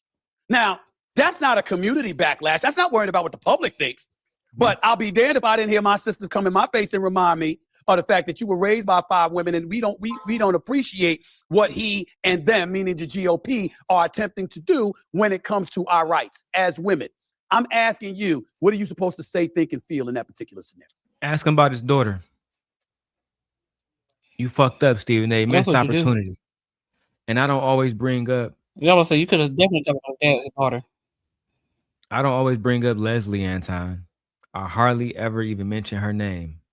But in this situation, I will bring up Leslie because Leslie is about to be of age. That's right. She's about to be of age this year. If she is not already. And because she's on her way to womanhood, what if her rights were stripped away from her? Well, her rights are stripped away from her. Her rights are stripped away from her. What are you talking about? Her rights are stripped away from her. Like, what are we talking about? But he don't see it that way. Because she's still so young right now. That's what I'm saying. Yeah. And that's why I was starting by saying because she's coming to womanhood, we don't know. Maybe she pregnant in 30. Maybe she pregnant next fucking year. Even if she is pregnant at 30, what happens if that fetus is not liable for her body or with her body and conducive with her body? She can have any type of medical complications. That's what I'm saying. That's what I'm saying. Like, People think that, what about the women who do want children and want healthy pregnancy and want to carry these pregnancies to term, and they can't because there's so many complications that come along with pregnancy. Mm-hmm. So just because your child doesn't Absolutely. believe And in then there are babies or different you don't groups. believe in Like they babies, don't understand. doesn't mean that she's going to have a healthy pregnancy. Hopefully she does. And But then a lot of women, a they lot of us don't. don't. And Brittany, I I'm heard like they Anton then say he also had a don't. daughter. Brittany, I heard Anton said he had a daughter, but Stephen A. Brittany, he didn't ask him about. He said, "What if your sisters? Because you don't got no sisters." I think he didn't want to mention the daughter because I think Stephen A. was aware of the Corey Holcomb situation and didn't want to highlight the fact that she was a minor. But I would have asked that nigga, your daughter. What if your daughter come to you saying that shit? But go ahead, man. A lot of people don't even understand there are different types of pregnancy. Like you're telling me that a woman's supposed to, I'm like a topic pregnancy is supposed to be carried to term. That's what you're telling me. So because that is a viable reason why a woman should be able to have the fetus removed, because it can destroy her fallopian tube, or it may be growing outside of the uterus. And there are many nuances to having an AB beside, which is what Gently already said, medical complications. But Nate, I don't even think there are nuances. Medical complications have you're always also been he's here. not also It's just the only thing understanding. that's caught up is that we have better medicine now. We have better procedures now. We understand the human body now. And women's bodies are just now starting to be studied. They didn't study women's bodies 200 years ago, 1,000 years ago. Only bodies were ever studied was men. This is why so many women across history lost their lives in labor for really simple things that we live for today. So there's no nuances. I'm like, they act like it's women. just that we know more about pregnancy than we did before. Because literally, and then when it was a death penalty back in what, the 1500s, the 1400s, the 1800s, it was a death penalty becoming pregnant. You didn't know if you was gonna live or survive. Even the fact that especially people like royalty or people in power and houses and things of that nature, they literally will plan, if she passes on, what are we gonna do with these children? Who is he gonna marry next? Because that's how easily women were losing their lives during pregnancy and in labor. What? I said, can you read Brittany comment too? Oh, hey Brittany. People don't know that baby inside you is eating you alive. Like it's literally sucking the life out of you. It's literally pulling everything from you. You're literally a parasite. Yeah, it's a parasite. I'll say literally a lot of people get uncomfortable with that, with the analogy, but that's exactly what a fetus is. It's like having a leech on you 24 hours, 7 days a week for the next 9 months, changing your very body, tearing up your abdominal wall, tearing it up to the point where some women need surgery. Shifting your organs. Your organs are never the same. Like, yeah. No, you don't get to tell women if they carry babies or not. No, absolutely not. Damn. No. I'm like, they're really trying to. I'm like, and then the Republican Party is really trying to disfranchise women from careers. They're literally taking away certain careers that women are predominantly going after. It's not like we just talked about the SAVE Act, where it's going to disfranchise a lot of women who are married and who have changed their names and their birth certificate doesn't match their license. So y'all are literally, the Republican Party has targeted people of race, people of color, and women.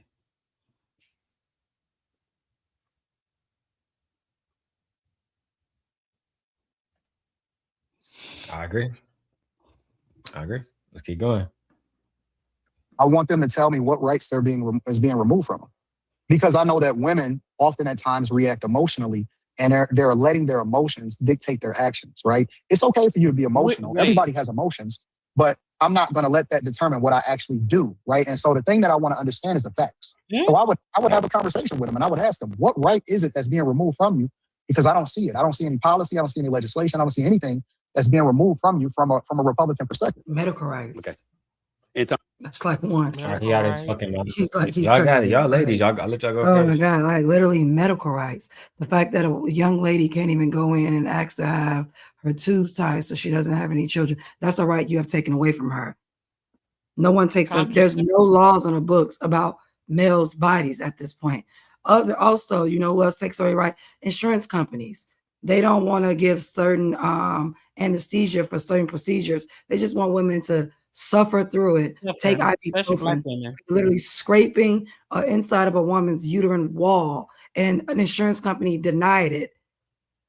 And the guy had to literally call for her and say, no, you need to authorize this, or I'm going to have he was not playing. He said, that's ridiculous. She was suffering from endometriosis. And it's very painful. So what are you talking about? Like, medical rights are definitely the main right now. I said you act like women, especially black women, weren't. You act like black women weren't sterilized, and what was it, the 1980s and some of the 90s, where they were literally operating on women and tying their tubes and on purpose. Like, you act like it wasn't forced sterilization against women.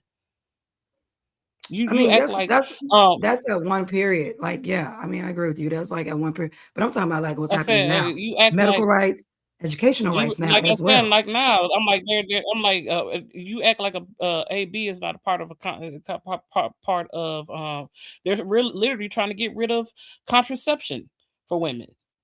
Yeah, you're taking away reproductive rights, medical rights, reproductive rights, educational rights, and all of this severely impacts women. Literally, it severely impacts women. You even support people who's trying to put women back into the homes, and you're taking away legal rights, no fault divorce. Like, it's so much that you're doing. Brittany says again, they are trying to make it that your job is having children. I agree, Brittany. And the way to survive is to have a baby because a man will take care of you. Sound familiar? Yeah. Men don't take care of families. Men don't solely take care of families. Like, let's stop. I said men of these days, but men of these days can barely afford to take care of a family, especially a family of 4. They can barely take care of themselves. A lot of people these days are literally 50-50. Maybe baby boomers at some point, when they had the baby boomers had it the best out of all generations, because no other generation outside of the baby boomers has gained and prospered and have really good savings and pension plans and stuff like that. Than any other generation. They're the best. They had it the best. So like, no, we don't have baby boomers. So let's stop it acting like these men are out here really providing for families when y'all are having a hard time paying $200 a month in child support. And I'm not talking about no celebrities. So let's not talk about no celebrities. Okay. The average male doesn't pay that much in child support. And that's regardless of any race. So what do you mean taking care of families? They was taking care of families. Women would need assistance if they was taking care of families. I want to hear that. Yes, Brittany, if a young lady says, I'm having a baby on purpose to get a man and take care of her, she's a whore or gold digger. I agree. And then they'll call it irresponsible at that. Like, no, get the hell out of here somewhere. This man is a clown. This man is a whole, like, that's what I'm saying. And I feel like the only way he's going to have an eye-opening, awakening, and it's coming over the next 15 years. It's coming. I said, I agree. It's coming. Okay. I said, I agree with OG. I said, the mere fact that he simply said women are too emotional. I said, aren't we in a war based off a man's emotion? His feelings, literally. I quote, I had a feeling. I had a feeling that even though Tulsi Gabbard came out and said, no, we didn't have this. When we got into the conflict with Afghanistan, I had a feeling that there were weapons of mass destruction. When we find out there were no weapons of mass destruction, we lost how many soldiers again? How many soldiers have we lost so far since we've been in this war for almost a month with Ridiculous. Iraq? And you keep sending more people over there, and Iraq is like, hey, we're not going to back down. But now Trump is starting to ask for your allies, and see, allies don't want to help you no more because you sat there and involved yourself in a conflict that had nothing to do with you in the first place. So you want to talk about women being emotional? Y'all the most impulsive, emotional creatures on this motherfucking planet. What are you talking about? Y'all literally destroy nations because of your emotions. Civilizations have been destroyed because of men's emotions. Robert literally led a rebellion all because he liked this young lady. Like, he literally led a whole rebellion all over his emotional feeling or connection that he had to her, which she never had, and he only seen her once. All because he wanted her. He was driven by literally emotion. But okay. Thank you. And if you know what I'm talking about, you know. When you sit up and say, oh, women are emotional, no, women are emotionally intact than men are. Y'all are impulsively emotional. Y'all impulse you can't help it. That's why you need someone to calm you down. You constantly have to have your mind on something or have your. That's why y'all asking women to be y'all peace. That's why you're asking women to be your counselor. Right, be your counselor, be your therapy, be your helpmate. That's why you want all that extra stuff from women. Emotional. I said that's why it's good for the child to be with the mother for a certain period of time, because we supply them with emotional regulation. We teach them emotional regulation, especially in boys, because y'all are impulsive. Come on now. Yeah, it's just too much. Go ahead, Bo. Yeah, it's just too much. Shout out to OG Patrice. I do agree with you. Most of these bandits are far more emotionally unstable than women. Women have shown extreme restraint versus men. Men will delete each other over the most slightest of slights. I mean, literally. He stepped on my shoe. He called me a hoe. In Chicago, he called me a goofy. Child. These niggas will step on some shit just because. Bro, nigga said I was a goofy. Okay. So you had to shoot him? Yeah. For the most part, yeah. Southside niggas specifically. No offense. No smoke. I'm just a beach ass nigga. Daniels right here, straight shooter with yours truly, Stephen A. I wanted to get to the black community in this regard, because one of the things that, listen, like I said, I don't consider myself a black conservative. I consider myself a black man who is an independent that leans left on some things and leans right. That's me. That's how I think about myself. You can't be that way, Stephen A. You cannot be that way. I believe I can. I believe I can. No. We can which way he can be, but you just say Republicans don't tell people or don't tell you which way to be, but you're literally telling him which way he can be. Republicans don't tell you to pick a side. What? You're Republican telling him to choose a side, and that he can't be like this. That's what you just said. Republicans don't tell you to pick a side. But you can't be this way. You can't be that way. I don't know. You can't choose that side. Like, what? You gotta choose a side, bitch. And coincidentally, in all the conservative videos I've watched, that's exactly what they said about you. They said Anton did a very good job telling him he got to pick a side. While coincidentally, rooting for Anton, who told this man that you don't got to pick sides. But here we go again. Flawed logic, inconsistency in their ideologies. It's common amongst these type of people. And I say these people, to be specific, I mean people who are not intellectuals when it comes to politics. Stephen A. is a brilliant sports pundit. He is not a brilliant political pundit. Anton Daniels is a brilliant shock jock YouTuber. He did last on Abby's show. They were ripping to pieces. He went on Abby Phillips would invite Anton Daniels to her show because he doesn't have the intellect that she needs. That would have been embarrassment. Yeah. She wouldn't bring him on her show. Complete embarrassment. Answer, I will gladly come on your show. We can argue about that all day, every day, bro. I'm happy wait. to. I can't. Oh, come on. Oh, please, man. All you got to do is I say what can't you say. wait because You say the word, I will come on your show. It's not a you problem. do It's not a that. problem at all. You can do that in sports. You can't do that in popular culture and politics. Because why? People in the middle get ran over. You got to pick one side or the other. 45% of the U.S. population is independent right now. I would beg to differ on that. It's climbing. They not. If anything, listen, the independent vote, I think, is going to swing the election one way or the other. What do you say They're to that? not. I don't believe. You don't think that's going to happen? I don't believe that 45% of the population is independent. I think that they say that as a cop out, but not wanting to actually say out loud exactly what they represent and who it is that they support. Especially within the Black community, it's not popular to say that you're a Republican. It's not popular to say that you're conservative. And so what people lean on is to say, well, I'm independent, in order to give themselves an out for what it is that they choose and not to be accountable for who they support. That's what really is happening. See, I don't believe in what people say. I believe in what people do, right? And I think that a lot of times people are peer pressured, especially today in the Black community, to vote against their own best interest because it's not popular to do and you can't be a part of the cool kids club. And so even with you, I don't like the fact that you apologize for some of the things that you said because you were absolutely right, especially. Here we go. Prepare yourselves to hear Jasmine Crockett name be thrown in the mud by two 50-year-old men. I mean, I don't know how old Jasmine Crockett is, but I don't even think she's 40 years old, bro. She don't know y'all niggas, bro. Damn. You know what? Let's keep going, B. Best interest because it's not popular to do and you can't be a part of the cool kids club. And so even with you, I don't like the fact that you apologize for some of the things that you said because you were absolutely right, especially and particularly against how Jasmine Crockett was representing herself. But because the woke mob decided that they wanted to make you the punching bag and to come after you, and they still didn't and don't support you and didn't accept your apology.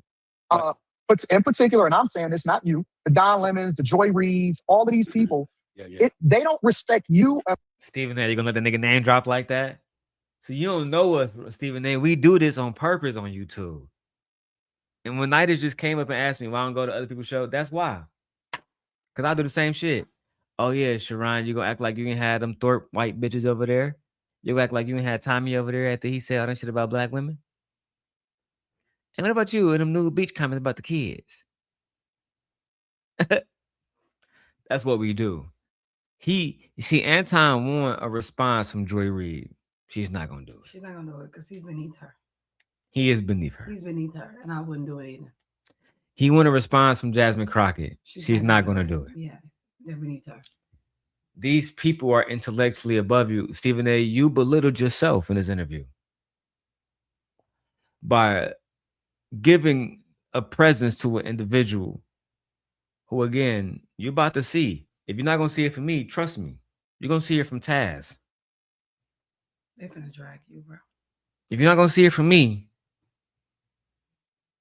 I have every belief in my heart that GOAT is going to see this interview. And see, Stephen A., I know you enough to know you love Michael Jordan. You love Michael Jordan. You call him the GOAT, right?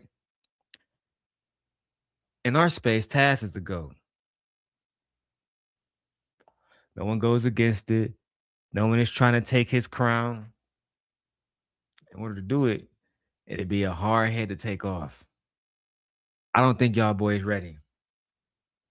I think you take this interview down. Because once him and his wife Nyla get a hold of it, you're fucked. Now, Anton is going to continue to ascend in the space and do interviews, but for you, this is descending. You were supposed to get someone like Joy Reid. Why you haven't interviewed her? As much as you talked about her. She won't talk to him. Will she? I think she would. Why you haven't interviewed Jamel Hill? You love Detroit, right? I don't think these women want to talk to him. They don't want to talk to you. I don't think these women want to talk to him. I'm going to see if we can get Jamel Hill on, see if she'll do a show with us. I'm going to email her. I'm going to do everything I can to contact her. Because she is an actual cast technical high school graduate who is actually doing big things in the world, who actually love Black people. Teslyn Figaro, who actually has supported my show financially once. I appreciate her. It was one of my favorite cash apps to this day. Why you haven't brought her on? Oh, is it because she will actually shit on you. I'm doing a whole segment. I'm spending a whole like few months doing a Tesla and Figaro segment. I love Tesla and Figaro. You know what that is? Yeah, she a bad motherfucker. Brittany says, Anton is going places and stirring a pot. I love it. Just think, Corey, then Tasha, not Steven. That's what I'm saying, Brittany. Niggas acting like I saw Free talking about something. We shutting Anton down. He ain't getting no views no more. I'm saying, what? Freezy, you got to be out of your fucking mind. He was just a part of a paid subscription program in TashaKlive.com that is not even on YouTube to this day. And motherfuckers got reviews. I mean, most of you niggas who never paid for a subscription in your life bought a subscription just to watch that nigga Anton. That's the facts, nigga. That's the facts. Then y'all niggas went as far as to using Tasha K a little Zoom video and send the Tawana ass over there. And now Free's doing video telling so Tasha K struck my channel. Yeah, bitch. She had 4 or 5 doctors, all kind of people up there with their real names because it's a paid subscription. Y'all niggas posting this shit. So y'all can go against Anton. You know why I didn't do that video? Because I know Tasha. I know, and I showed my wife the measure between me and Tasha. Did I not? Tasha don't play around with her content, y'all. That bitch is, she like Cersei. And if you don't know, then you'll find out. Just like all y'all niggas that she striked. I was happy she struck y'all niggas. I was hoping she deleted y'all niggas' channels, low-key. But anyway, let's keep going. Unless you align with what they believe. And so even when it comes to diversity, equity, and inclusion, they don't believe in diversity unless it's aligned with what they believe, which goes against it. It's an oxymoron, right? It's hypocritical. And so even when you have an opinion, they don't believe in Black Republicans. Mm-hmm. They only believe if you believe in them and diversity as it aligns with their agenda. Mm. That doesn't make sense. How can you want to have voices in every part of government or voices that's different from yours or representation, but you don't want representation when it doesn't agree with you? Right. Like I can disagree with you on a particular issue, but it doesn't mean that I remove your right to vote or your humanity, or I can't agree with you on this other issue. But that's not what they do. They're not tolerant like they sell you. We all know that when we come in. So you're trying to tell me the Republicans are like this? I didn't want to bring him up. Like, oh my goodness. I didn't want to bring him up. And yeah, Brittany, I ain't gonna lie, Anton is content. I'm not even gonna take that away from that nigga. I have learned humility over the years. Back in the day, I'm like, man, fuck that nigga ain't content. Not a nigga content. And thank you, Anton, for helping me get these channels monetized. I appreciate you, sir. Greatly. Now, OG Patrice says Anton is working his way to Piers Morgan platform. I mean, if Myron can make his way there, then yeah, Anton's next. If Myron Gaines, who had on a Klansman hoodie, can make his way to Piers Morgan, then yeah, you got it. He might make it there. And I ain't gonna say shit. We're gonna just do a reaction. Gotta lay down, man. All right, give me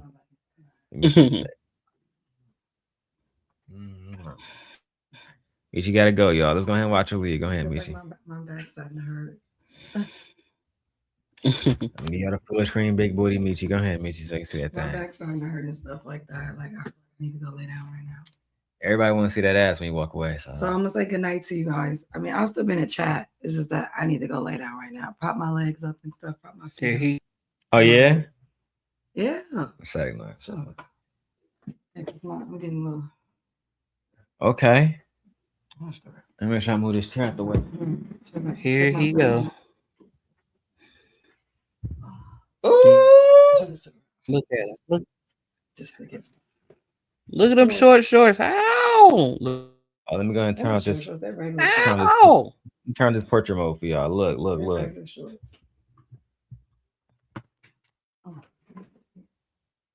do that. I got a lot going on. I'm taking my stuff. Right.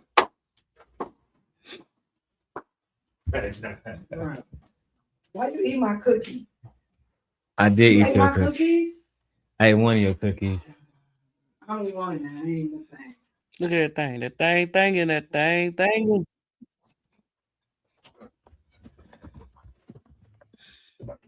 That thing Thangin'. Look at it. You niggas don't get no pussy, boy. But Niggas ain't getting no coochie at all, you hoe ass I niggas. said, Anton want to go back. Anton ain't doing shit but running his I fucking said, now mouth. this nigga sitting here talking about diversity, equity, inclusion, and necessity. I said, not him talking about diversity, equity, and inclusion and accessibility because it's DEIA, if you want to be honest. And I said, DEIA is not about really, it's not about black people. It's all about women, a lot of white women. It helped white women. Like, I mean, yeah. DEI. Just If you know, saying. if people don't know that DEI benefited white women more than anybody else by now, they just ignoring the fucking facts and they want to blame black Something women. wrong with you. That's all it is. They just want to Just say blame you hate black women black without women. saying you hate black women, bro. God damn. When it comes to cancel God culture, the damn. Democrats are the ones that are guilty of that. It ain't the Republicans 100%. and the right trying to get people canceled. It's the progressive left. There's no doubt about that. We see that every single day. As it pertains, and I'm glad you brought that up, as it pertains to my apology to Jasmine Crockett, what happened was Trump came out thereafter because I backed it up and I stayed on my position. Or not just the first time, but the second time. But then Trump came and used that as an excuse to start questioning our IQ and the intelligence of this black woman. And I didn't want to be a part of that. That's why I apologize for it. You can agree or disagree You with it. can't apologize for something that you didn't do wrong, Stephen.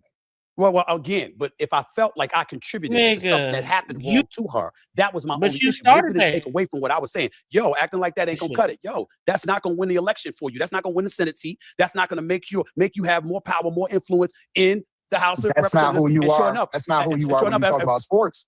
When you talk about sports, you say what you say, and it is what it is. Well, yeah, but the point is I have the facts to back it up, not just my opinions. See, when the Detroit Pistons lose to the New York Knicks, yes, when they lose to the New York Knicks, Anton, right? Okay, I can speak definitively as to why, because the outcome is the outcome. There's nothing subjective about it. So a lot of, and I get what you're saying, and I appreciate your comment about that because a lot of people have looked at me, and even when they've supported me, they've been critical of me from the standpoint, yo, he's talking, but it ain't the same Stephen A with sports. And I'm like, yo, I got facts to back me up. In politics, this is my perspective. And somebody comes up with something else, I'm listening to you right now. I'm going like this. Well, I did feel this way, but damn, he did make a damn good point here, and he did make a damn good point there. I got to listen. I got to think about that because that's how it is. If they would have listened to you, if they would have she would listened have to won. you, She would have won. She'd have won. We align with that, right? But Nigga, are you out your motherfucking mind? Are you, Stephen A? There's no way you can believe in your fucking heart that if Jasmine Crockett would have sought your advice and listened tooth and nail, that she would have won. Oh my fucking God. This is how delusional black you are men actually are. one of the main reasons why she lost. Is paying you any fucking You're one of the attention at main all. reasons. It's always one of our men. One of the problems with black males is black males are extremely delusional. Black, a lot of you niggas say stupid shit like black males are the most sought after by all races. You know what I'm saying? We the sexiest niggas on the planet. We so many lies. So much fuckery. Stephen A., you are a sports pundit, sir. You're a sports pundit.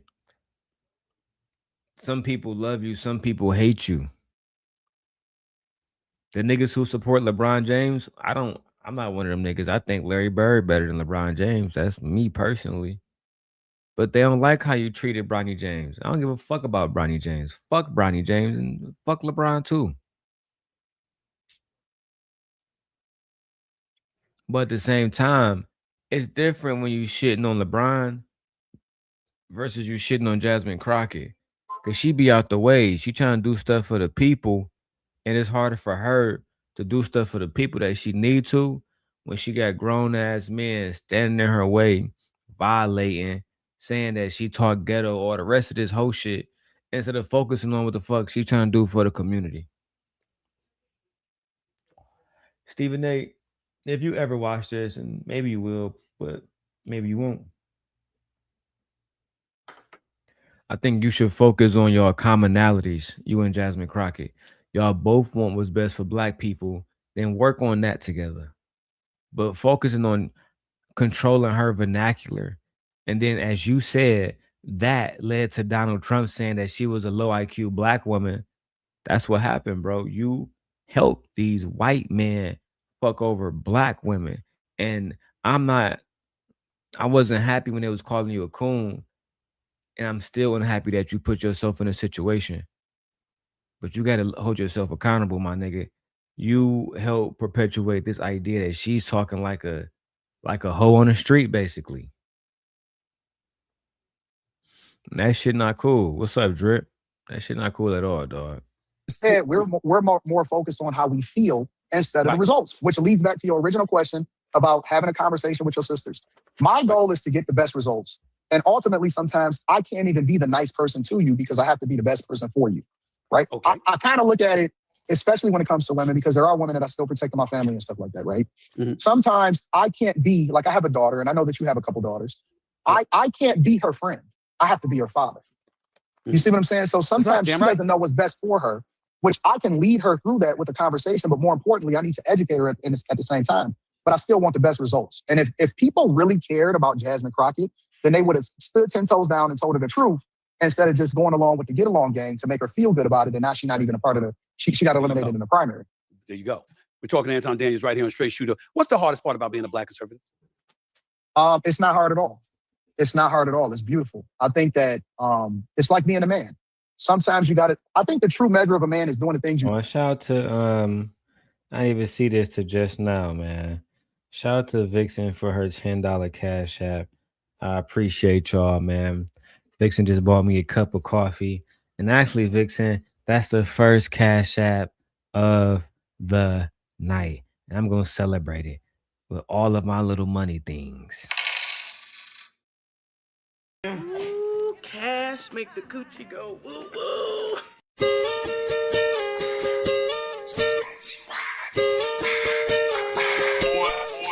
It's time for the circulator. It's time for the circulator.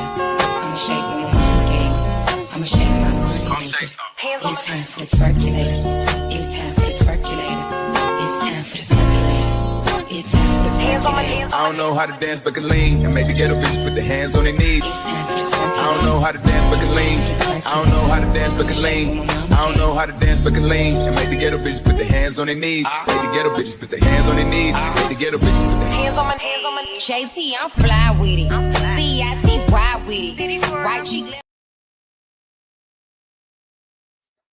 Hey. Simp Angels in the house. This is a throwback. Yeah. Shout out to Bow Wow Baby Mama. Let's get it. Don't want to do when you don't want to do it. All the time, you don't always want to get up and go to work, right? Because sometimes you're tired. But guess what? Part of being a man is getting up and taking care of business because you got people to take care of. And I think that we've lost that as men, and as masculinity is continuously demonized in the culture. Sometimes we look at it as a bad thing. I look at it as a badge of honor. So I don't think that there's anything, honestly, I don't look at it. I can't think of right off the top of my head something that I'm bothered by when it comes to being a conservative or Republican, because I just think it's an education process. In the same way that I used to critique and look at other people and say, man, I don't understand why they are Republican, is the light and the insight that I had to get. And ultimately, it was people that stood 10 toes down and didn't change just because they wanted somebody to feel good about them, which gave me some incentive to do my own research. And then that's what led me to being a Republican myself. You said black culture has become, quote, I'm reading from something that you said here, too victim oriented. But the wealth gap is real. The median white household has several times the wealth of the median black household, which I know. It's not that black culture has become too victim oriented. It's the fact that black people don't get due justice, whether it's black men or black women. Whether it's in the criminal court system, or black men feel like the child care type bullshit system is fucking them over as well. And then you have situations where women feel like the system is fucking them over on every single level, whether it's pay gaps, whether it's the health system, the healthcare system fucking them over. I mean, if I sat here and talked about all the things that black people could be victims of, I mean, it would take all fucking night. All fucking night, bro. But I will say this, because I know my brother Drip is here. Black women have been suffering since Donald Trump became president. Misogyny is at an all-time high. Like, niggas really out here following people like Anton, fucking Stephen A, Andrew Tate, all the rest of these pieces of shit. And we live in a time where the manosphere is really influencing men outside of the internet, bro. We really allowed this fucking monster to get this big. We not doing no Dr. King, Malcolm X type shit. We trying to. I remember when that whole ass nigga Kevin Samuels died. I remember niggas was putting his picture next to Malcolm X and Dr. King's, bro.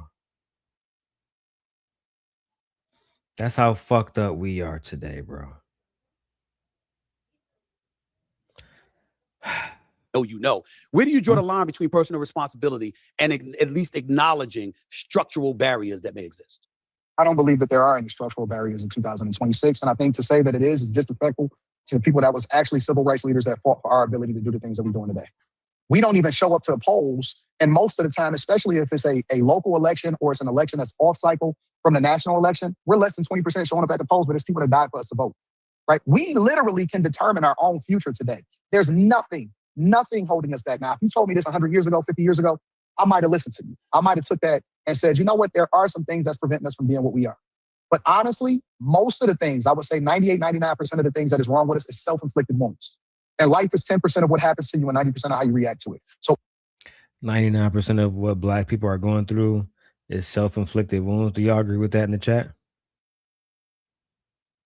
Do y'all agree with 99% of the things that black women, let's start there with black women, are facing in America, the things that hold them back, do you believe is self-inflicting?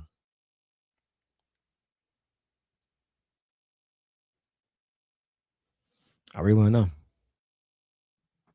Brittany says 75%. Break it down for me, Brittany, in the chat. Break it down for me.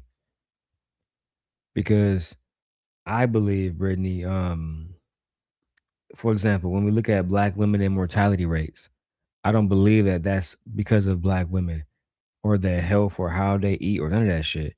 I think it's because of how the healthcare system view black women and how they treat them as patients versus how they treat white women, Jewish women, et cetera, as patients. They get, you know what I'm saying? I can, like, we can just start, piece by piece, medical system, criminal system, welfare system, and even how black women get stigmatized as being the biggest welfare recipients when really that's white women. So, I mean, like, we can have a conversation. I'm completely open to it. if you're telling me, like, for example, they'll use, schools and HBCUs or whatever. I went to community college and I made my way through corporate America and got to some of the highest levels in corporate America in banking, information technology, UX, UI.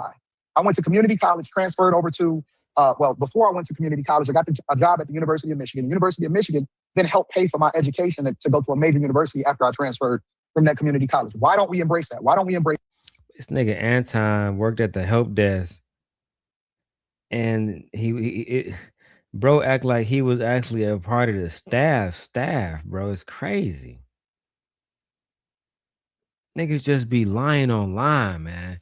And now Stephen A, now that you brought this shit up, because I don't even like doxing niggas and going back to niggas' history, but I'm gonna have to pull that shit up, bro. We're going to pull that shit up.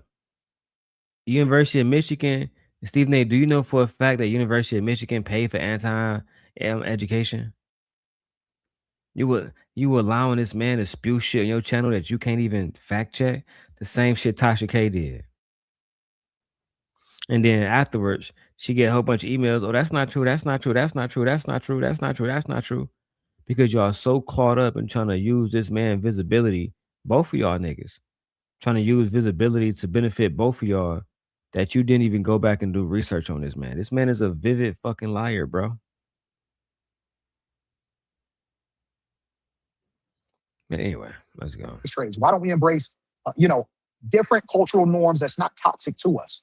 So in 2026, if I'm expected to teach my daughter, who just turned 18, that there's something that's preventing her from being successful and she need a leg up or a handout in order to be that, it'll be a cold day in hell before I ever tell her that. See, you and I disagree in this regard. I believe that when you talk about most of OG says systemically, no. Unification, yes. Self-inflicted. I agree. And that's what I'm saying, OG. Systemically, Black people are victims. That's just a fact. Now, if you want to have a conversation on some unification shit, then yeah, sure. Yeah, that part is self-inflicted. Go ahead, Nate. The problem that I am having, especially with the conservative or blagger, is they keep talking about a handout. When did let's take a quiz. We got our rights when? When did we actually get our rights? What year was that? In the 60s. When did we get our right to when did we get our right to vote? Women got their rights to vote in the 70s. Did we okay. When did we get access to welfare? I want to say shortly afterwards.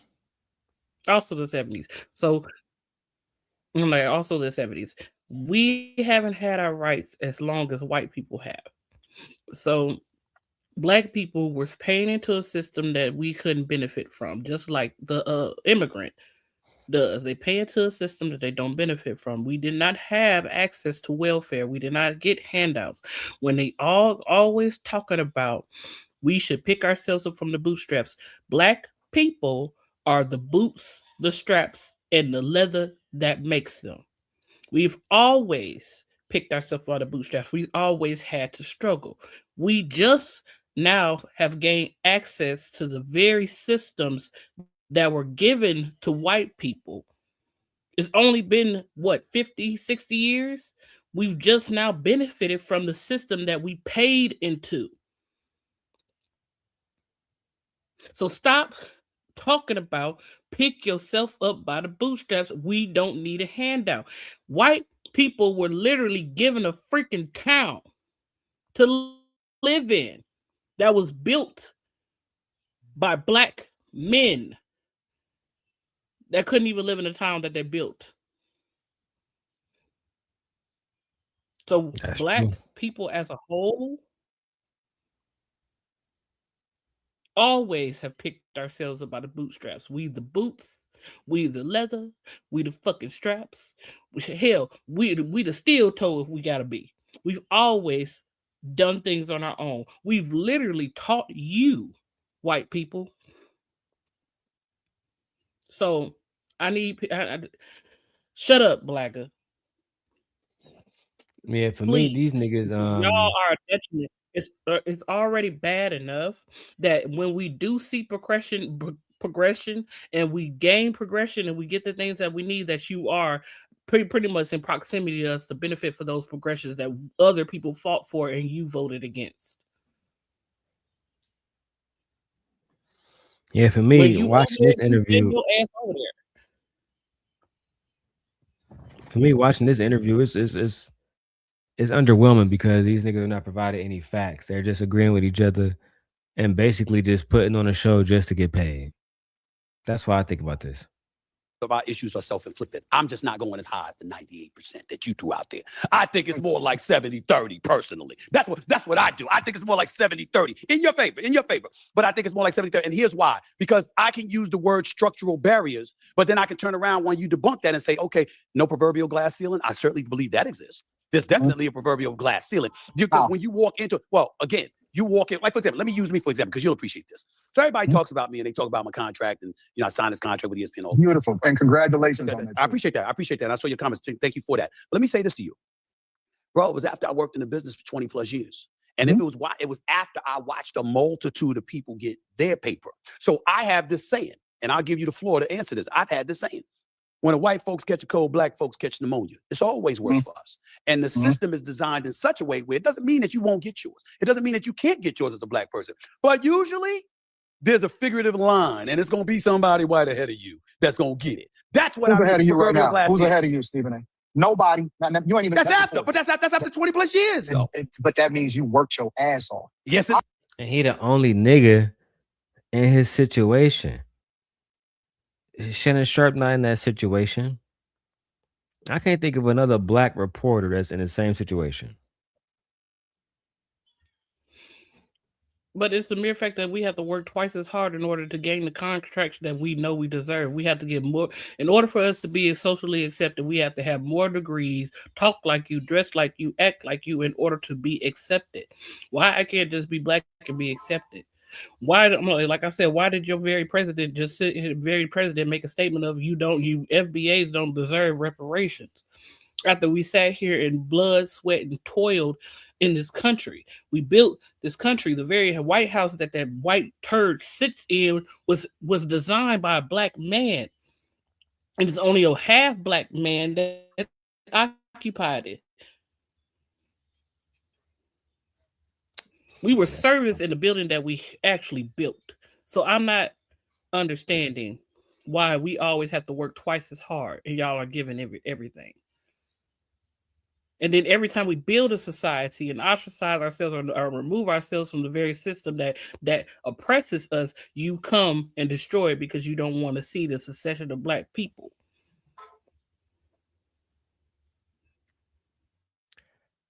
Do you think, Nay, that there's conspiracy? We know y'all afraid of black us. people. Do you think it's conspiracy to see black people always as the working class? Because that's what I think. I think they just don't want niggas to grow to a level where white people become the working class. Why I'm like, but poor white people are the working class. The rich don't care about poor white people. But you know what I mean? Like they don't want to. Like they don't want to get to the point where niggas are controlling corporate America. Did you hear me? Why? I'm like, we know that white people are afraid of us. We know that. That's why they try their hardest to go for these positions. Take these positions. Take America back. Take the very country that you built. Please. They know by 2050 they are going to be minuscule. Nada. We keep mixing in each other. Take the system. What are you talking about? Why are you afraid to take the system?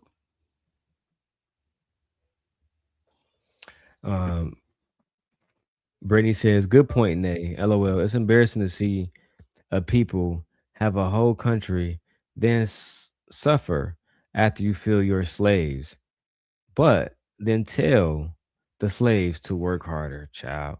To that point, since we are the boots, then we don't need help because we are the boots. Once you realize you are the boots, I'm high. Maybe I don't. That one lost me, Brittany. The next one says, "Why don't you want to be accepted? I don't need to be accepted because I'm better. I'm the boots." I think she mean like boots on the ground. We are the hard workers. We're the boots. We make shit work. In the scraps. Like that's how I think about what she's saying. Like in Detroit, they can't like the motherfucking them rich niggas that run Ford and GM. They can't do shit without Detroit workers. They can't do shit without us. That's what I think she meant. They can't do shit without black people. If black people stop buying Louis, Versace, all these white name brands, I said, if we stop buying all those things, do you know this nation would plummet? If we just stop supporting Walmart, Target, you see what happened at Target when black people stopped shopping at Target, right? Now, what if we did that to Walmart? GameStop. Hell, fuck, Kohl's, Belks, Versace, Gucci, any one of these white-owned name brands. What if we just completely stop buying them? Do you not understand that capitalism is based off the backs of black people? if we stop buying it, what you think gonna happen? The economy will collapse. Exactly. But like I said, yeah, we are the boots. So quit telling us to strap them up, because we are the boots. We always did it. You just keep fucking with us, and you won't leave us alone. If you don't want to pay. If you don't want to pay us, or you or reparate us, leave us the fuck alone. Hey, let's keep going. I read your book.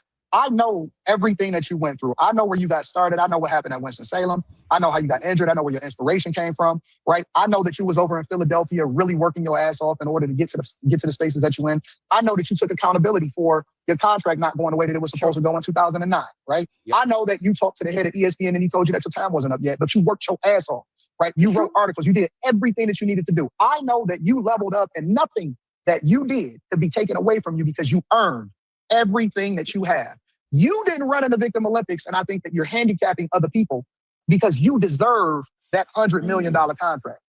Nothing in your book, not one thing that I read in your book, straight shooter, not one thing that I read in your book, even when it came to your childhood and your father and you describing everything that he did that ultimately led you to becoming the man that you, even when you talked about kids teasing you based off of dyslexia and everything, not one thing in your book did you ever make an excuse for and say, you know what, I'm a victim. You use that as leverage and motivation to push you further. Yeah. And you are the top dog in the field right now. But I appreciate so that. How can you make that argument, Stephen A., when that's not even a reflection of what your life is? But because what I'm saying to you is that just because I'm not encouraging anybody to embrace victim mentality, I apologize if I gave that impression, but I had to be that dog. I had to push through. I had to keep going. All I'm saying is I acknowledged in my own mind some of the barriers that I was going to have to maneuver my way through in order to ascend. I knew it wasn't going to be easy, and I wasn't going to embrace the victim mentality, but it doesn't mean that I was walking around acting like it didn't exist. I just knew I had to overcome it because bitching and whining about it ain't going to get it done. I knew that. That's all I'm saying. That's entirely different than saying it doesn't exist. When we say that, we give people permission to bitch and whine. And I'm okay, then say that. When we sit here and we look at the quote unquote wealth gap, if you really do your due diligence and you study, you'll realize that we demonize and we make the person a litmus. The person that can't believe y'all got niggas getting rich, dragging black women, and now they allowed to tell niggas what they can or cannot do, bro. That shit blows my mind. How pathetic black people are. This nigga don't know shit. This nigga not a good businessman. This nigga never had a successful business. The only business he got is talking about black women. Right? Brittany would be more privy into, you know what I'm saying, if the bag chasers program would really help niggas get money, but I haven't met bag chasers that got money because of Anton. Brittany a hard worker before she met Anton. I know that for a fact. I know I talked to Jazz, who said she knew Anton for 3 years, and nigga, she only probably got paid $700 over those 3 years. I know I talked to Luck, and she said she didn't get paid a goddamn dime from that nigga. I remember talking to Lauren and Courtney. They wasn't under contracts. I remember talking to the KA show. They didn't make no money.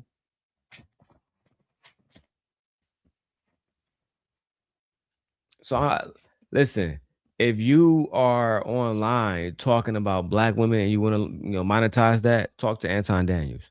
He that nigga when it comes to that. But if you want to go into restaurant business, you want to go anything, this nigga hasn't proven himself successful at anything else. And I happened to go on Twitter when his channel got deleted. He was begging YouTube. He said, "This is my life's work." I got it to this day. He said, "This is my life's work." The nigga never, ever, ever did anything else outside of YouTube, bro. The points he's making right now, they call Anton smart because he'll make a whole bunch of surface level points and never dive into the complexities of all those issues.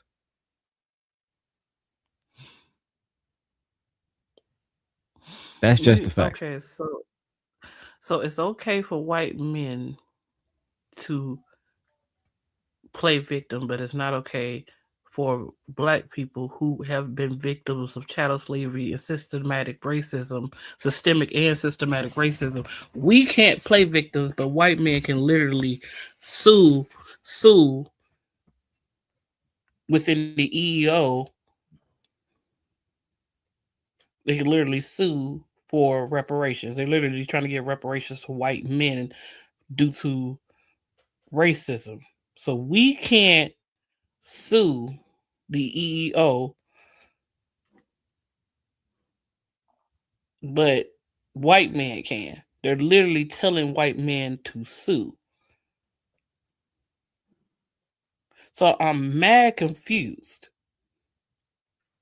They're literally saying that white men were the victims of civil rights. But we can't have the victim mentality when everything has been done to us. What have white people really gone through? Is there a system against them? They're literally trying to paint Black people as racist now, when we're the ones that are oppressed. We don't have any systems to perpetuate and obligate and obfuscate Black people or disfranchise Black people from being who they are. I'm trying to figure that shit out. Why we can't be victims when we always have been victims. You don't have the victim mentality. What the fuck is that? When we are. There's really no such thing. Just because you making millions right now, that you work for the white man. You're like Stephen A. says, you work for the white man. The company that you work for is not owned by a Black man. How many? I'm like, how many Black men have CEO positions of companies? How many? Nobody, no Black man owns NBC, ABC, ESPN, none of these perpetual contracts. No. I'm not. I'm like no. I'm not saying a victim as in a bad way. We are victims of a systemic and systematic system. I'm not saying this. No, we're in a bad way. Of course. I'm actually high, so I'm trying to. My word's starting to get. I'm like, you don't have to have a mentality to be victims of a system. You don't have to have the mentality, though. But white people have it because they're literally suing for it. That's for damn sure a fact. Let's keep going. I'm gonna shut down in 5 minutes, y'all. Saying. Let's get it. We're chasing white people. I will tell you that all you got to do is look at the census and look at the income inequalities, and I will tell you that white people are not ahead of us that much. They're about right here. The real people that's generating the most revenue and the highest household income on average are Indians and Asians. Mm-hmm. It's not white people. So why do we use white people as the scapegoat or as a measuring stick for what it is that we need to do and automatically qualifying them? Because I can tell you, when I was in my software engineering classes, there were no Black people. All of them was going into business. All of them was doing marketing, and all of them was doing a bunch of stuff that they wasn't really trying to do because it was easy for them to stay in school and still qualify for their student aid. Mm. They're not picking STEM fields. We're not picking the right curriculums. We're not going into healthcare. We want to always take the shortcut as a culture, and that's why I say that the culture is trash. It's not Black people. It's the thing that we celebrate the most, and ultimately is the thing that holds us back. The culture is toxic, and we push it and we promote it. And as long as we continue to believe that it's systematic things that's holding us back, then we'll never get to the place that we're supposed to be at. So essentially, I'm willing to concede, first of all, that everything that you just said is on point. What I'm saying to you is me acknowledging whether it's a proverbial glass ceiling from time to time or whatever, is not the same as, okay, you're encouraging folks to embrace a victim mentality. I might sit up there and tell you the obstacle, but at the end of the day, you still got to overcome it. Won't have no damn excuses. Like you said, I got 2 daughters. Look, I don't want to hear excuses. You're just you educated, you smart, figure it out. I'm gonna help you as best as I possibly can. But we ain't adopting and embracing this mentality that there's no way we're going to succeed because there's barriers in our way that are unfair. Get the hell over it and let's figure out how to do it. I think we push it. Even in 2026, we push it. Really? And that's what absolutely we push it. We push it with diversity, equity, and inclusion. We don't feel like we can get a job unless somebody gives us a leg up. But diversity, equity, and inclusion, Black folks weren't even the primary beneficiaries of it. It was white women. But you can't sell that to them. You can't tell them that because they still believe that is something that they... Final thoughts, name. Yeah. I'm gonna do a part 2 on this shit. Oh my God. I don't know why. I don't understand why Stephen A. Smith talking to an idiot. I'm like, that's like a waste of time and energy. They continue to platform Anton because they think he's the smartest man in the manosphere. At this point, it's just draining. You know, we got another 2.5 years that we have to deal with Blagger. So hey, all I gotta say is when push comes to shove, you better keep your ass over there.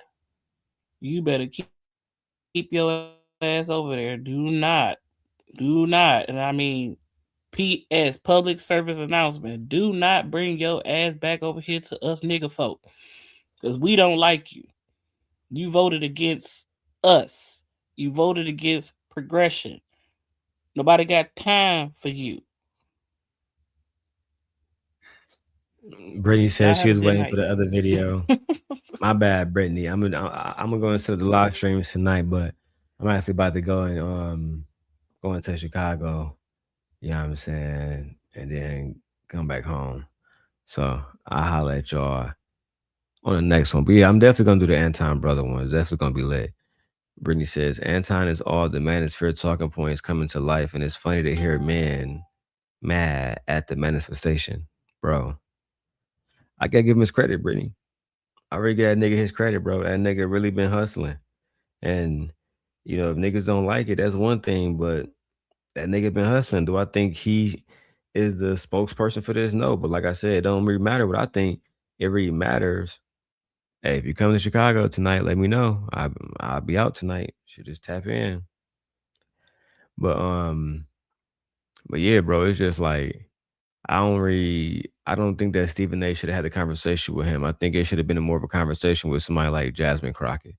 And I don't like the fact that they was talking about her while she wasn't present, because if they popped up here, I wouldn't mind them coming, you know what I'm saying, like on the panel. But it seemed like they don't want to have a conversation with her. I think they are intimidated. I think Stephen A. Smith and I think Anton intimidated by Jasmine Crockett or people like Jasmine Crockett. That's all I'm gonna say, man. I'm out of here. My nigga Wish Doctor is live. Go tap in with him on Not for Humans. That being said, I'm out of here. Peace, y'all.